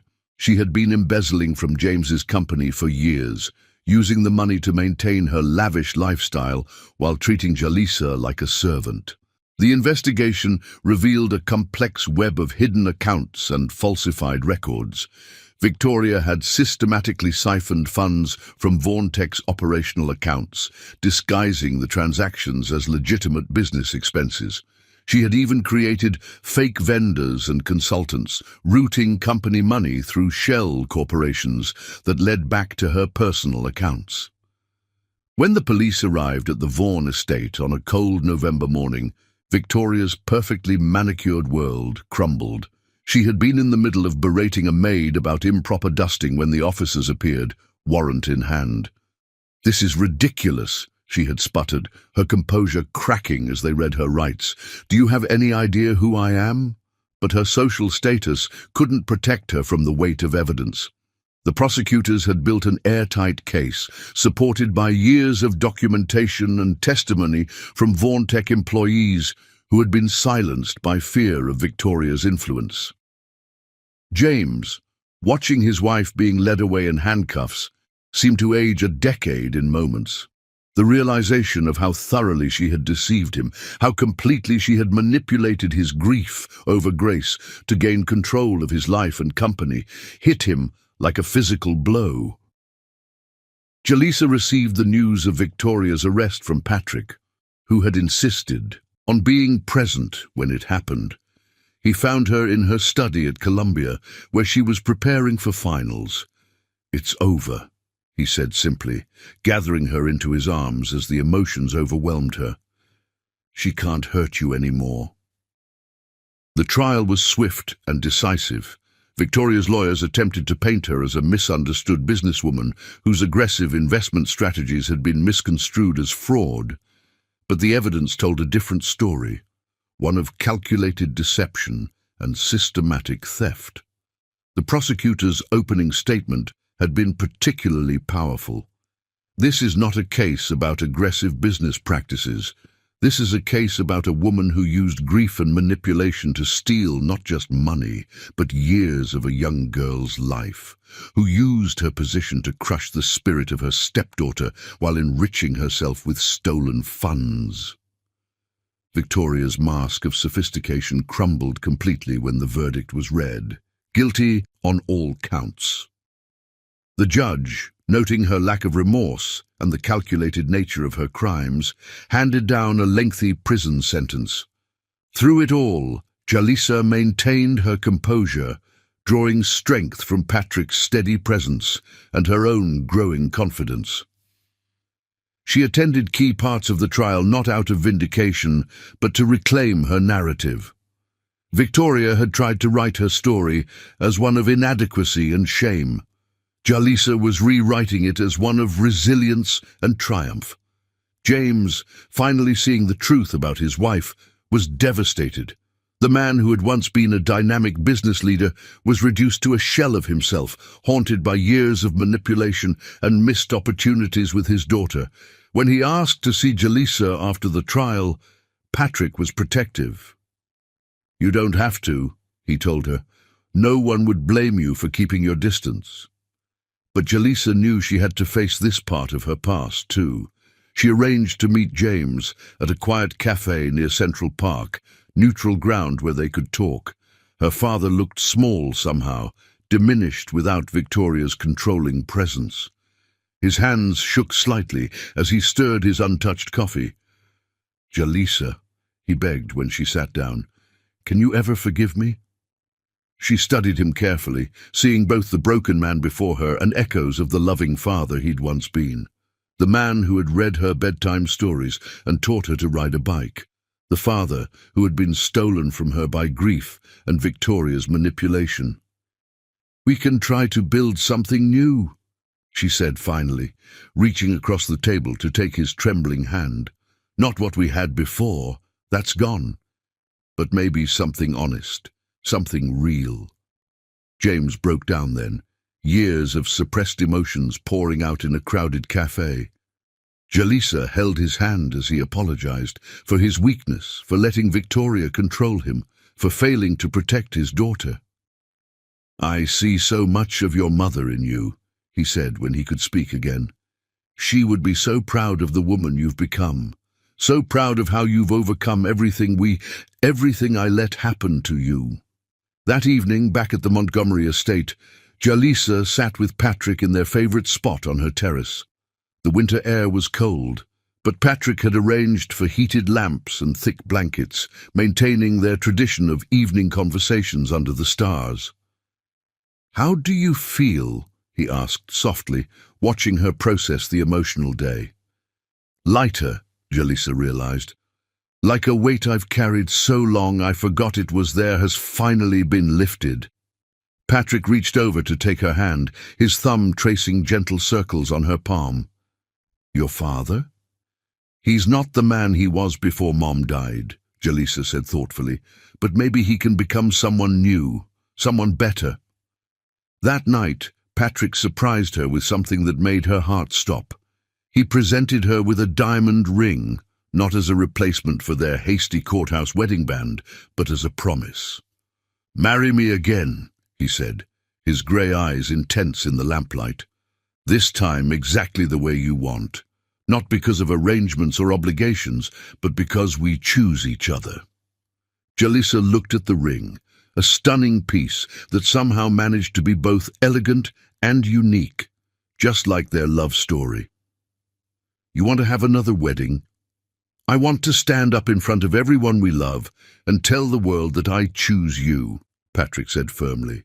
"Not because my father arranged it, not because of business or social obligations, but because you're the most remarkable woman I've ever known." Tears slipped down Jalisa's cheeks as she nodded.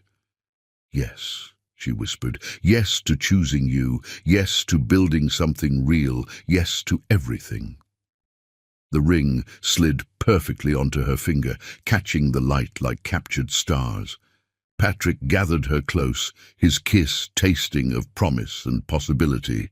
Later, as they shared their traditional slice of chocolate cake, Jalisa looked around her sitting room, at the art she'd chosen, the books that reflected her interests, the space she'd made truly her own. So much had changed since that rainy day at the courthouse. Victoria would face the consequences of her actions in prison. James was beginning the long journey of redemption and healing. And Jalisa was finally free to be exactly who she was meant to be, loved by a man who saw her true worth. "What are you thinking?" Patrick asked, noticing her contemplative expression. "I'm thinking about truth," she said softly. "How it always comes to light eventually. And how sometimes, when the lies fall away, something beautiful can grow in their place." Patrick's smile was tender as he leaned in to kiss her again. "Something beautiful already has." Outside, the winter wind whispered through bare branches, but inside, warmth bloomed like spring. Truth had indeed brought consequences, justice for Victoria's crimes, hope for James's redemption, and for Jalisa and Patrick, the precious chance to transform an arranged marriage into a love story written entirely on their own terms. Chapter 8. Hearts Unleashed. Their honeymoon in the Maldives was everything their courtship should have been. Away from prying eyes and social pressure, Patrick and Jalisa discovered each other anew on a private island where crystal-clear waters met powder-white sand. The resort's overwater villa became their sanctuary, a place where the complicated world of Manhattan society and family obligations felt as distant as the stars that scattered across the night sky. Floor-to-ceiling windows revealed an endless expanse of turquoise ocean, while traditional Maldivian architecture provided a perfect blend of luxury and authenticity. On their first morning, Jalisa woke to find Patrick already on their private deck, arranging breakfast. Fresh tropical fruits, still warm pastries, and the rich aroma of Maldivian coffee created a feast for the senses. "Good morning, Mrs. Montgomery," he said, his smile warm as sunshine on water.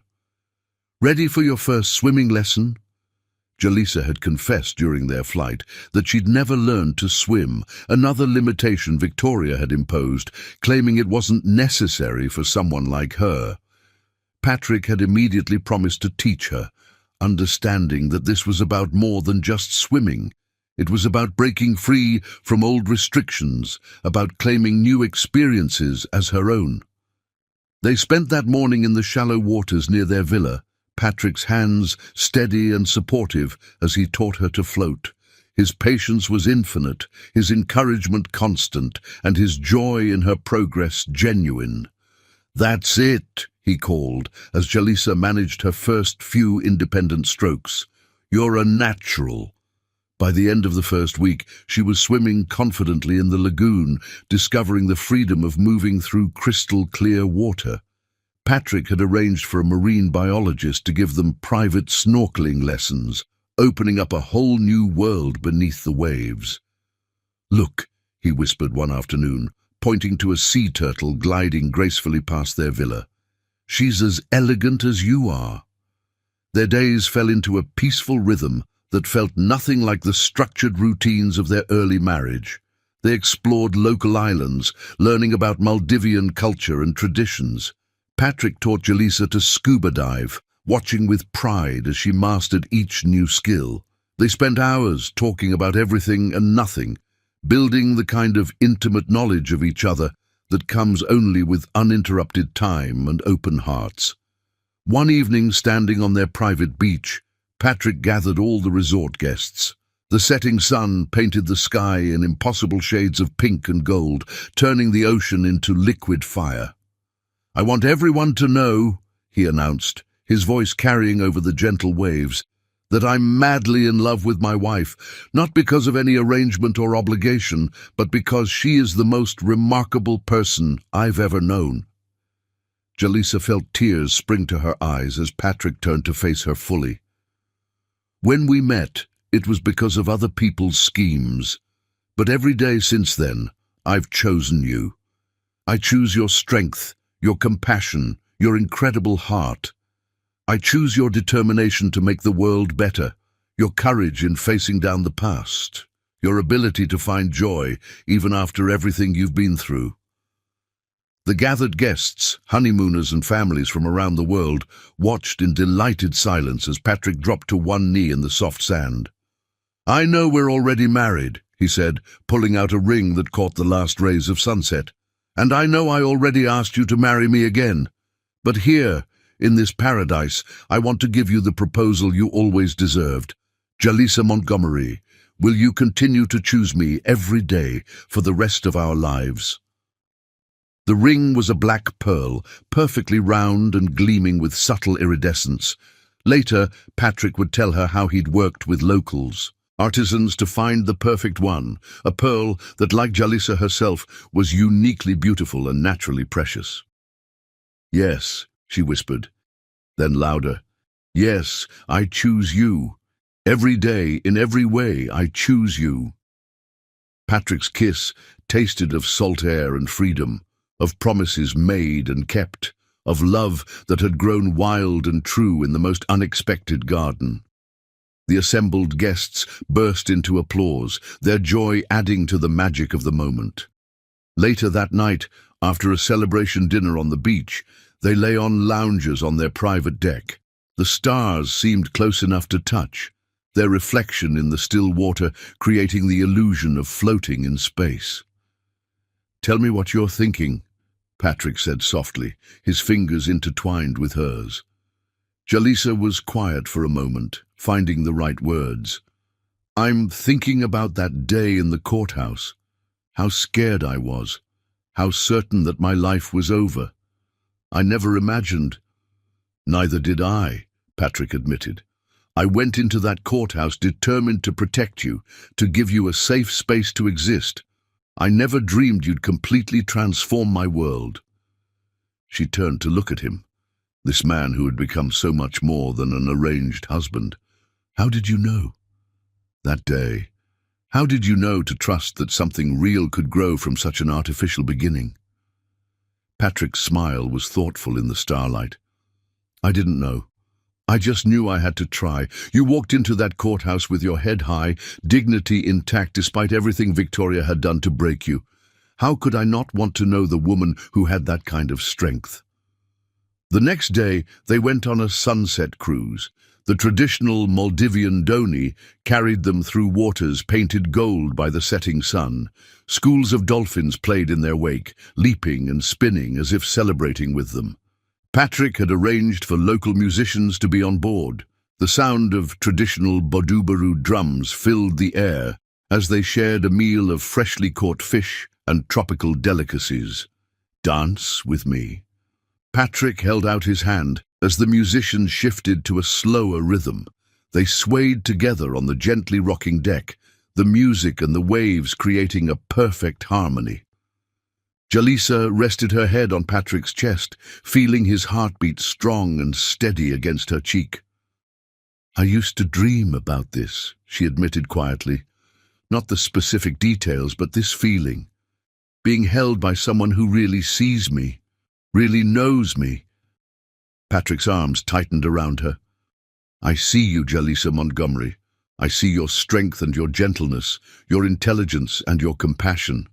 I see the way you light up a room just by entering it, the way you make everyone around you want to be better." As if to prove his point, he spun her out and then back into his arms, making her laugh with delight. The other passengers on the dhoni smiled at their obvious joy, their obvious love. "May I say something?" An elderly woman approached them as the dance ended. "I've been married 52 years, and I recognize true love when I see it. Whatever brought you two together, it was fate doing its finest work." That night, back in their villa, Patrick surprised Jalisa with another gift, a journal bound in soft leather, its pages made from handmade paper. "For your dreams," he explained. "All the ones Victoria tried to steal, all the new ones we'll create together. I want you to fill these pages with everything you hope for, everything you want to achieve, and I promise to spend the rest of my life helping make those dreams come true." Jalisa traced the intricate patterns tooled into the leather, thinking about how far she'd come from the frightened girl in that simple white dress. "I already have so many of my dreams," she said softly. "You've helped me reclaim them all, and find new ones I never dared to imagine." Their remaining days in the Maldives passed in a blur of perfect moments. They learned to cook traditional Maldivian dishes, the spices and flavors as rich as their growing love. They planted coral as part of the resort's conservation program, a symbol of new life taking root in unexpected places. They watched sunrise paint the sky from their private infinity pool and sunset turn the ocean to gold from their favorite spot on the beach. On their last evening, Patrick organized a surprise. He led Jalisa down to the beach where hundreds of tiny lights created a path through the sand. At the end of the illuminated trail, a table had been set for two, surrounded by lanterns that swayed gently in the warm breeze. "One last perfect dinner," he said, holding her chair, "though every dinner with you is perfect no matter where we are." Over dishes that incorporated all their favorite discoveries from their stay, they talked about returning home, about the life they would continue building together, about the dreams they would chase, about the love that had bloomed so unexpectedly from an arranged marriage. "I want you to know," Patrick said as they shared a dessert of caramelized banana with coconut ice cream, "that this isn't just a honeymoon for me. This is a promise that our life together will always have this much joy, this much discovery, this much love." Jalisa reached across the table to take his hand. "Victoria used to tell me that love like this didn't exist, that it was just stories in books, that real marriages were about power and position." "Victoria," Patrick said firmly, "never experienced real love. She couldn't destroy your belief in it because she never understood it herself." Later, as they walked along the beach one last time, the stars reflecting in the calm water, Jalisa stopped to look out over the ocean. The warm breeze carried the scent of tropical flowers, and somewhere in the distance, a nightbird called. "I love you," she said simply. not because of arrangements or obligations or even gratitude. I love you because you're you, because you saw me when I was invisible, believed in me when I'd stopped believing in myself, and loved me until I remembered how to soar. Patrick's kiss tasted of freedom and future, of promises kept and dreams unleashed. In the Maldivian paradise, far from the shadows of their past, they had found something rare and precious, a love that transformed an arrangement into destiny, a business deal into a true marriage of hearts. As they walked back to their villa hand in hand, the moon casting their shadows long across the sand, both knew that this wasn't an ending. It was a beginning of adventures yet to come, of dreams yet to be dreamed, of a love that would continue to grow and deepen with each passing day. Their hearts, once bound by others' schemes, had been unleashed to fly together, free and strong and true. Chapter 9. Empire of Two. Together, they began reshaping Montgomery Industries into something revolutionary. Fresh from their honeymoon and stronger than ever in their partnership, Patrick and Jalisa approached the company's transformation with shared vision and complementary strengths. Patrick's business acumen, combined with Jalisa's fresh perspective, created something unprecedented in the corporate world. They launched initiatives supporting education for underprivileged youth, remembering their own struggles and triumphs. The Montgomery Foundation, under Jalisa's guidance, became a model for corporate philanthropy that other companies scrambled to emulate. One crisp autumn morning, they sat together in Patrick's office, reviewing plans for their latest project, a technology education center in an underserved neighborhood. "The local community leaders have some concerns about gentrification," Jalisa said, spreading out the feedback reports across Patrick's desk. "They want assurance that this will benefit existing residents, not push them out." Patrick nodded, studying the documents thoughtfully. "Valid concerns. What do you suggest?" "A binding community benefits agreement," Jalisa replied, pulling out a draft she'd prepared. "Local hiring requirements, subsidized training programs, and a commitment to maintain affordable housing in the area. Plus, I think we should put community representatives on the center's board, give them real voice in decisions that affect their neighborhood." Patrick's smile was full of pride.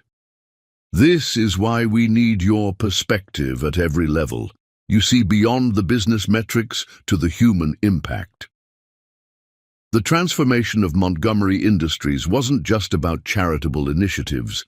Under their joint leadership, the company began integrating ethical business practices into every aspect of operations. They raised minimum wages across all divisions, implemented comprehensive family leave policies, and created mentorship programs for employees from underrepresented backgrounds. Harrison Sr. watched from his semi-retirement with a mixture of surprise and grudging respect as the company's reputation and profits soared under their guidance.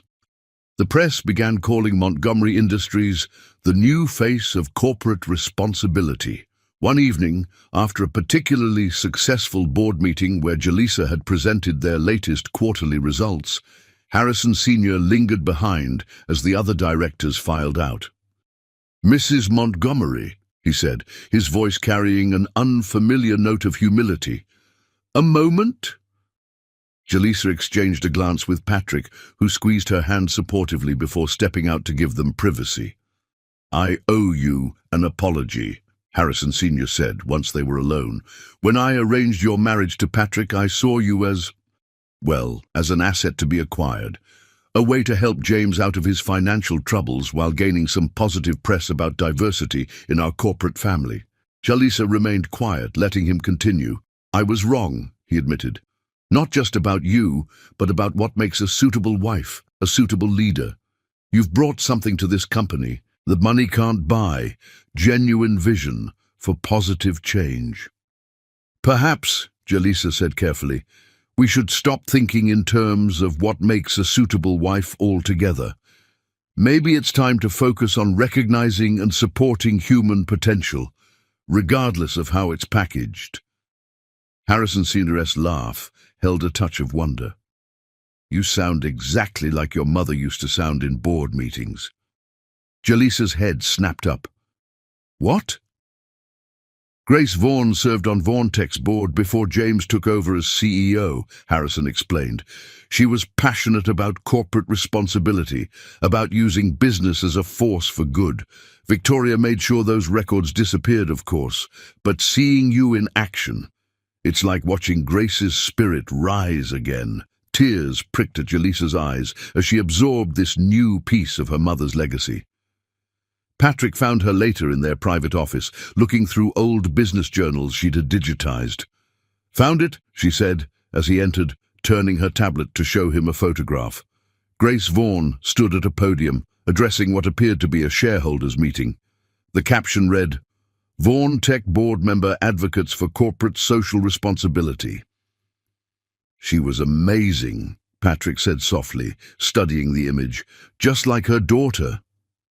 Together, they continued building on Grace's legacy, pushing Montgomery Industries toward ever greater heights of ethical business practice.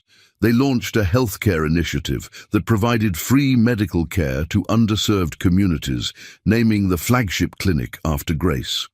Their partnership extended beyond the boardroom. Every evening, they made time to discuss their days, sharing challenges and celebrating victories. Patrick never failed to credit Jalisa's contributions in public, making it clear that she was his equal in every way. One particularly challenging day, after dealing with resistance from old guard executives about their latest social initiative, they retreated to their favorite spot in the estate's gardens. Sometimes I wonder, Jalisa admitted, if we're trying to change too much too fast. Patrick pulled her close, his arms strong and reassuring around her. Change is always met with resistance, but look at what we've already accomplished. The education centers are changing lives. The healthcare initiative is saving them. We're building something that matters. He was right. Their impact was evident in the thank you letters that poured in from scholarship recipients, in the success stories from their job training programs, in the improved lives of their employees and their families. Harrison Sr., watching his son and daughter-in-law reshape his company into something he'd never imagined, found himself learning new lessons at 73. Perhaps, he admitted to Patrick during a rare father-son lunch, I was wrong about what makes a suitable wife. You were wrong about a lot of things, Father, Patrick replied, his tone gentle but firm. But there's still time to learn. The old man nodded, looking out over the Manhattan skyline from their private dining room. She would have changed things anyway, you know, even without the arrangement. Talent like hers finds its way to the top eventually. Yes, Patrick agreed, thinking of his brilliant wife. But this way, we got to build something together, something bigger than either of us could have created alone. Their influence began extending beyond Montgomery Industries. Other companies sought their advice on ethical business practices. Universities invited them to speak about corporate responsibility. The press dubbed them the conscience of Wall Street, a title that made them both laugh but secretly pleased them. One evening, after a particularly impactful day where they'd announced a major expansion of their education initiative, they stood together on their office balcony. The sunset painted Manhattan in shades of gold and rose, a fitting backdrop for what they'd built together. Did you ever imagine this? Jalisa asked, leaning back against Patrick's chest as they watched the city lights begin to twinkle. That night when you first walked into that bedroom at the estate? Patrick's arms tightened around her. No, he admitted. I imagined protecting you, giving you space to heal and grow. I never dreamed you'd become not just my wife, but my partner in everything, that together we'd build something this meaningful. Jalisa turned in his embrace, reaching up to trace the beloved lines of his face. You gave me more than protection. You gave me the confidence to become who I was always meant to be. You did that yourself, Patrick corrected gently. I just had the privilege of watching you soar. Their kiss was sweet with the taste of shared triumph, of dreams realized and new ones taking shape. Below them, the city hummed with life, lives they were helping to improve, communities they were helping to strengthen, futures they were helping to building. They had created more than just a successful company. They had built an empire of positive change, a legacy of compassion and innovation that would outlast them both. And they had done it together, turning an arranged marriage into a partnership that transformed not just their own lives, but countless others. As the last rays of sunset gilded the city in gold, Jalisa and Patrick Montgomery stood wrapped in each other's arms, their hearts beating in perfect sync. They were more than husband and wife, more than business partners. They were architects of change, builders of dreams, proof that love could not only heal the past, but reshape the future. Their empire of two had become a force for good in the world, and they were only just beginning. Sweet Revenge, a Love Story. Chapter 10. A new dawn, Santorini emerged from the morning mist like a dream, its whitewashed buildings catching the first rays of dawn. The wedding venue Patrick had chosen was breathtaking, an ancient monastery perched on the highest cliff, offering panoramic views of the caldera and endless Aegean Sea. Perfect, Jalisa whispered, standing on her private balcony the morning of their wedding. The air was fragrant with jasmine and sea salt, carrying the distant chime of church bells across the water. 1,000 guests would witness their union today, not because they craved a society spectacle, but because their love story had touched so many lives. Business leaders who'd seen how Patrick and Jalisa transformed Montgomery Industries into a force for good. Scholarship recipients whose lives they'd changed. Community members who'd benefited from their initiatives. In her bridal suite, Jalisa prepared with help from both her old and new family. Mrs. Chen fussed with her veil while dabbing happy tears. The wedding dress was a masterpiece, a fusion of cultures that honored both her African heritage and her modern life. Delicate beadwork told stories of strength and survival in patterns that echoed both traditional African designs and Greek motifs. "You look exactly like your mother," James said when he entered, his voice thick with emotion. He carried a small blue velvet box. "Grace wore these pearls at our wedding. She always said they were blessed with true love." As he fastened the pearl necklace, James spoke words he'd waited years to say. "I'm so sorry, sweetheart. Sorry I let Victoria poison our family. Sorry I wasn't strong enough to protect you. But look at the amazing woman you've become despite everything. Your mother would be so proud. We're building something new now, Dad," Jalisa replied, squeezing his hand. "That's what matters." Patrick had arranged for the ceremony to blend their cultures seamlessly. Traditional Greek Orthodox elements merged with African customs in a celebration of unity rather than conformity. The ancient monastery's stone walls were draped with both white roses and vibrant African flowers. Musicians played a fusion of Greek and African melodies that somehow created perfect harmony. When the doors opened and Jalisa appeared on James's arm, the collective gasp from the guests echoed off the stone walls. She was radiant, not just beautiful, but luminous with joy and strength. Patrick, waiting at the altar, felt tears spring to his eyes at the sight of the woman who had transformed his life. Their vows were both personal and profound. Patrick spoke first, his voice carrying across the hushed crowd. "Jalisa, I first married you because of an arrangement, determined to protect you from those who would cause you harm. Today, I marry you again under this endless sky because you have become the very air I breathe. You've shown me that true strength lies not in power or control, but in the courage to remain kind in a cruel world.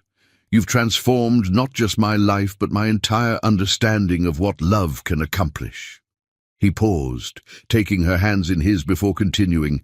I choose you, not because of any arrangement or obligation, but because you are the most extraordinary soul I've ever known.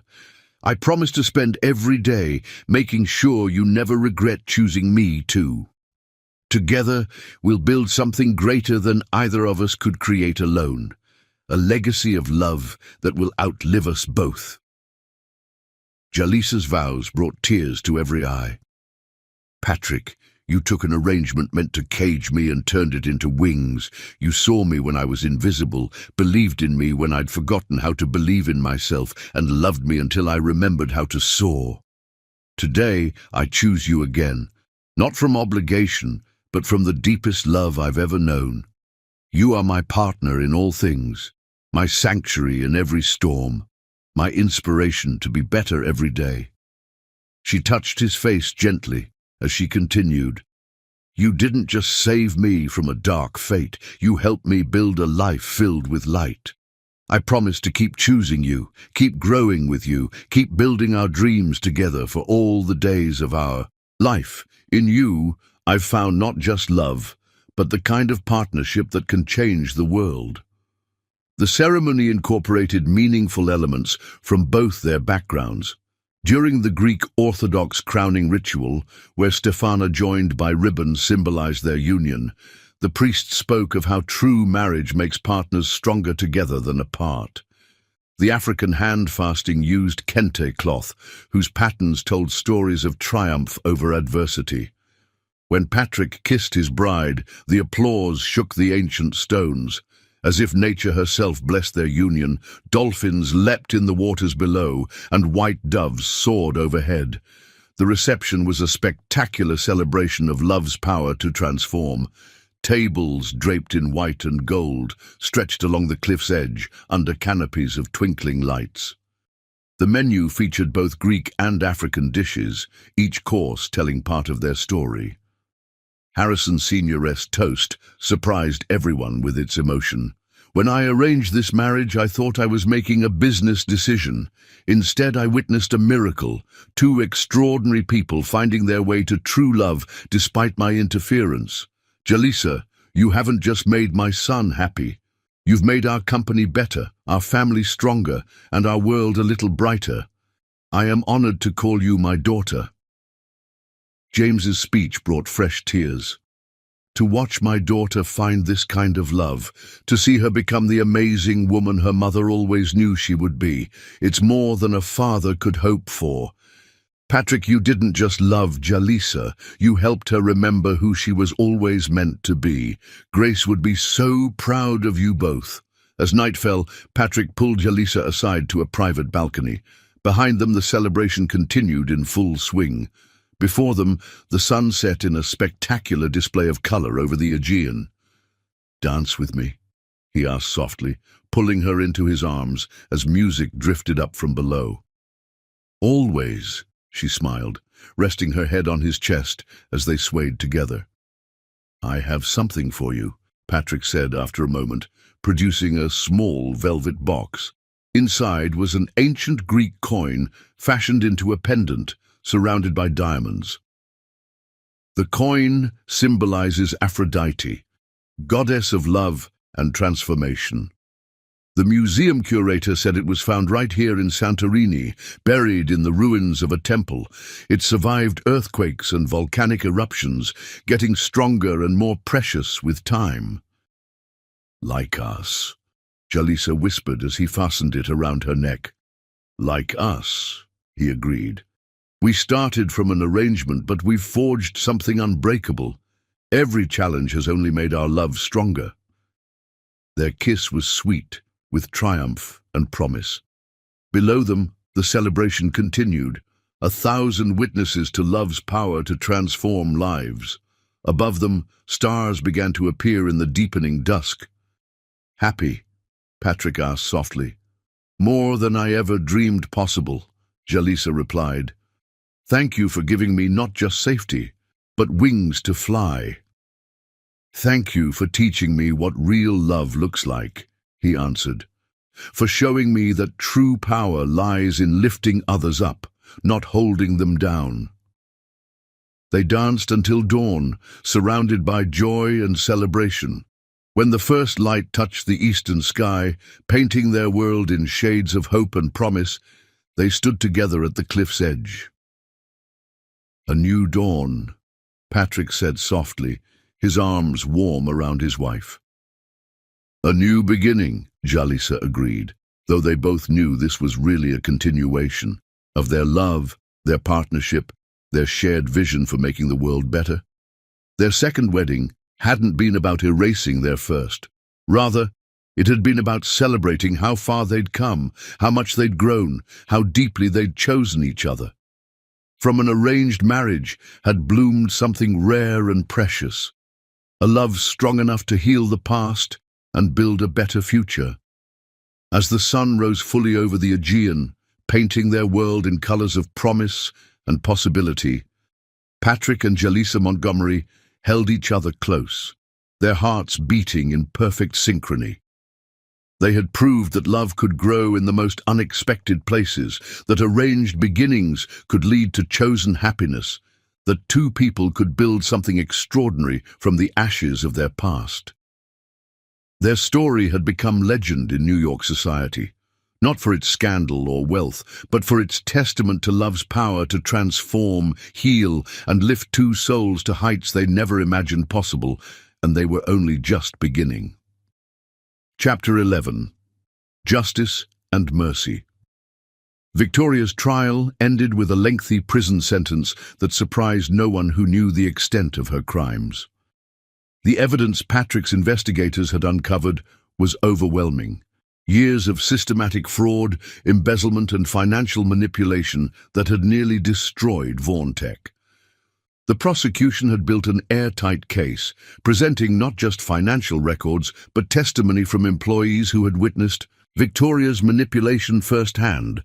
The jury had been particularly moved by the testimony of James's former secretary, who described watching helplessly as Victoria isolated him from his daughter and his company. "She was like a spider," the secretary testified, her voice trembling but clear, "spinning webs of lies and control, making everyone doubt themselves until they were too tangled to see the truth." The sentencing hearing was held on a cold December morning. Jalisa sat between Patrick and James in the courtroom, watching as Victoria was led in, wearing a prison jumpsuit that looked bizarre against her perfectly styled hair and manicured nails. Victoria's lawyer had tried to paint her as a misunderstood businesswoman, someone who had perhaps been overzealous in protecting her family's interests. But the evidence told a different story, of calculated cruelty, of systematic theft, of a woman who had used grief and manipulation to build her own empire of control. The judge's words were damning. "Mrs. Rothschild Vaughan, you have shown no remorse for your actions. The systematic way you exploited your position, both in the company and in your family, shows a level of calculation that this court finds particularly disturbing. Your actions weren't just financially damaging, they were emotionally devastating to those who trusted you." Victoria's face remained impassive as the sentence was read: 15 years in federal prison, with no possibility of parole for at least 10. Only when the guards moved to lead her away did her mask crack slightly, her eyes seeking out Jalisa with a mixture of hatred and something else, perhaps finally fear. A week after the sentencing, Jalisa received a letter from Victoria's prison. Patrick found her staring at the unopened envelope in their sitting room. "You don't have to read it," he said gently, sitting beside her. "No one would blame you for throwing it away." But Jalisa knew she needed this closure. With steady hands, she opened the letter to find Victoria's precise handwriting, somehow still elegant even on prison stationery. "Dear Jalisa, I suppose you're celebrating your victory now. You've taken everything I built, turned James against me, made yourself the perfect Montgomery wife I always said you couldn't be. I still remember the day you came to live with us, a scared little girl clutching that ridiculous photo of your mother. I saw then what a threat you could be, with your gentle heart so like Grace's, your quiet intelligence that reminded everyone of what they'd lost. Perhaps that's why I worked so hard to dim your light. It was too bright, too pure, too much like your mother's. She had that same way of making people love her without even trying. I won't ask for forgiveness. We both know I don't deserve it. But I want you to understand, everything I did was to survive in a world that had no place for women like me. Unlike you and Grace, I had to fight for every scrap of power, every moment of control. Yours truly, Victoria. Jalisa read the letter twice, feeling something shift in her heart. The next day she made arrangements to visit Victoria in prison. Patrick insisted on driving her himself. "Are you sure about this?" he asked as they pulled up to the Federal Correctional Facility. "You don't owe her anything." "I'm not doing it for her," Jalisa replied softly. "I'm doing it for me." The prison visiting room was stark and institutional, nothing like Victoria's carefully curated environments. She sat at one of the metal tables, stripped of her designer clothes and social status, looking small and bitter in her standard-issue uniform.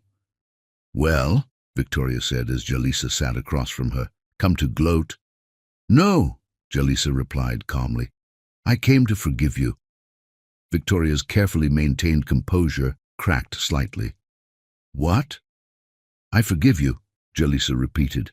"Not for you, but for me. I'm free now, from your manipulation, from your cruelty, from the cage you tried to build around my heart. Holding on to anger would only keep me connected to that cage."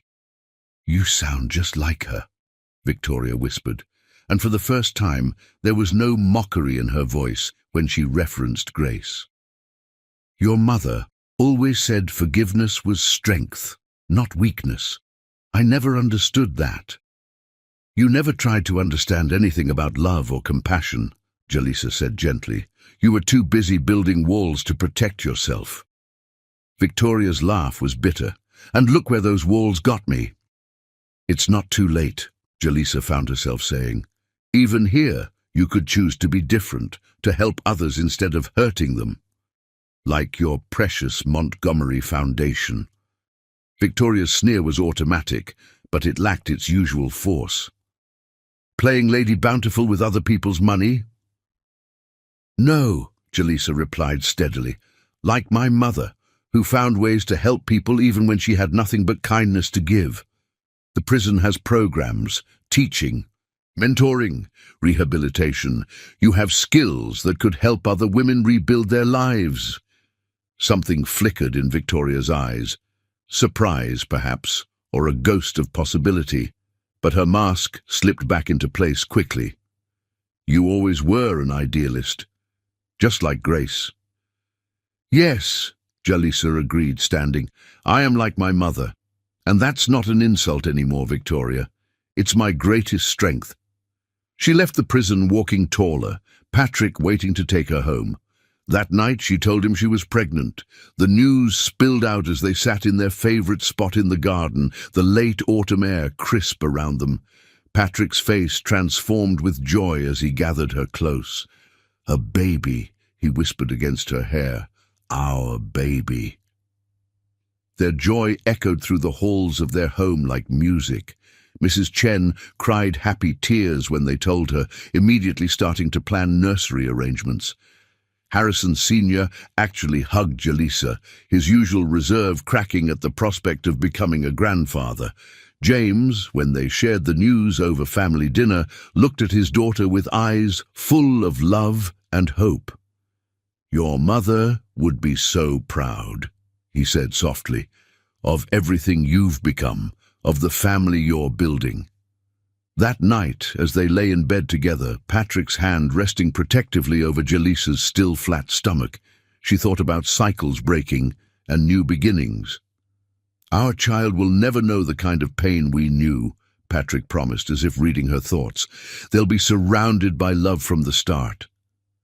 "Yes," Jalisa agreed, thinking of her mother's legacy of kindness, of the strength she'd found in forgiveness, of the love she and Patrick had built from the ashes of their arranged beginning.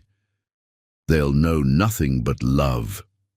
The future stretched before them like a dawn-lit path, bright with promise and possibility. They had faced their demons, healed their wounds, and emerged stronger together. Now they were creating something new, a family built on choice and love and understanding. Victoria's sentencing had closed one chapter, but Jalisa's forgiveness had opened another. As she drifted off to sleep in Patrick's arms, their child growing beneath his gentle hand, she felt truly, completely free. The cycle of pain had been broken. Justice had been served, mercy had been offered, and love had triumphed over all. Their baby would be born into a world of healing and hope, carrying forward a legacy not of bitterness and control, but of compassion and strength, just as Grace would have wanted. Chapter 12. Triumph of Love. 1 month after Victoria's trial and their joyous pregnancy news, Patrick and Jalisa stood together before 1,000 guests in the grandest ballroom of the Plaza Hotel. Tonight wasn't just any celebration. It was their moment to show the world that love could triumph over any darkness. The ballroom had been transformed into a wonderland.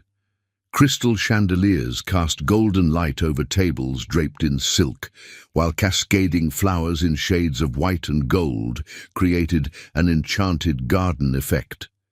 Every detail spoke of rebirth and triumph, from the delicate butterfly motifs worked into the place settings to the wall of roses bearing messages of love and hope from those whose lives they'd touched. Jalisa was radiant in a custom gown that celebrated both her early pregnancy and her victory over the past. The designer had created something magnificent, flowing ivory silk that made her look like a goddess of victory, with subtle beading that caught the light like stars. "Ready?" Patrick asked softly, squeezing her hand as they prepared to make their entrance. "With you?" "Always," she replied, touching the new locket he'd given her that morning, one side holding her mother's picture, the other their first ultrasound image. The doors opened, and they entered to thunderous applause. The guest list read like a who's who of New York society, but more importantly, it included people whose lives they'd touched. Scholarship recipients, employees, families they'd helped through their foundation work. Patrick's voice carried clearly as they took the stage. "Many of you were at that charity gala months ago when the truth about Victoria came to light. Tonight, we're here to celebrate not just justice being served, but love triumphing over hatred, truth defeating lies, and light overcoming darkness." Jalisa stepped forward, her voice strong and clear. "A year ago, I stood in a courthouse, entering an arranged marriage I thought would be my prison. Instead, it became the beginning of the greatest love story I could imagine. Tonight, as we celebrate not just our love, but the child we're expecting, I want to announce something special." Together, they unveiled their surprise.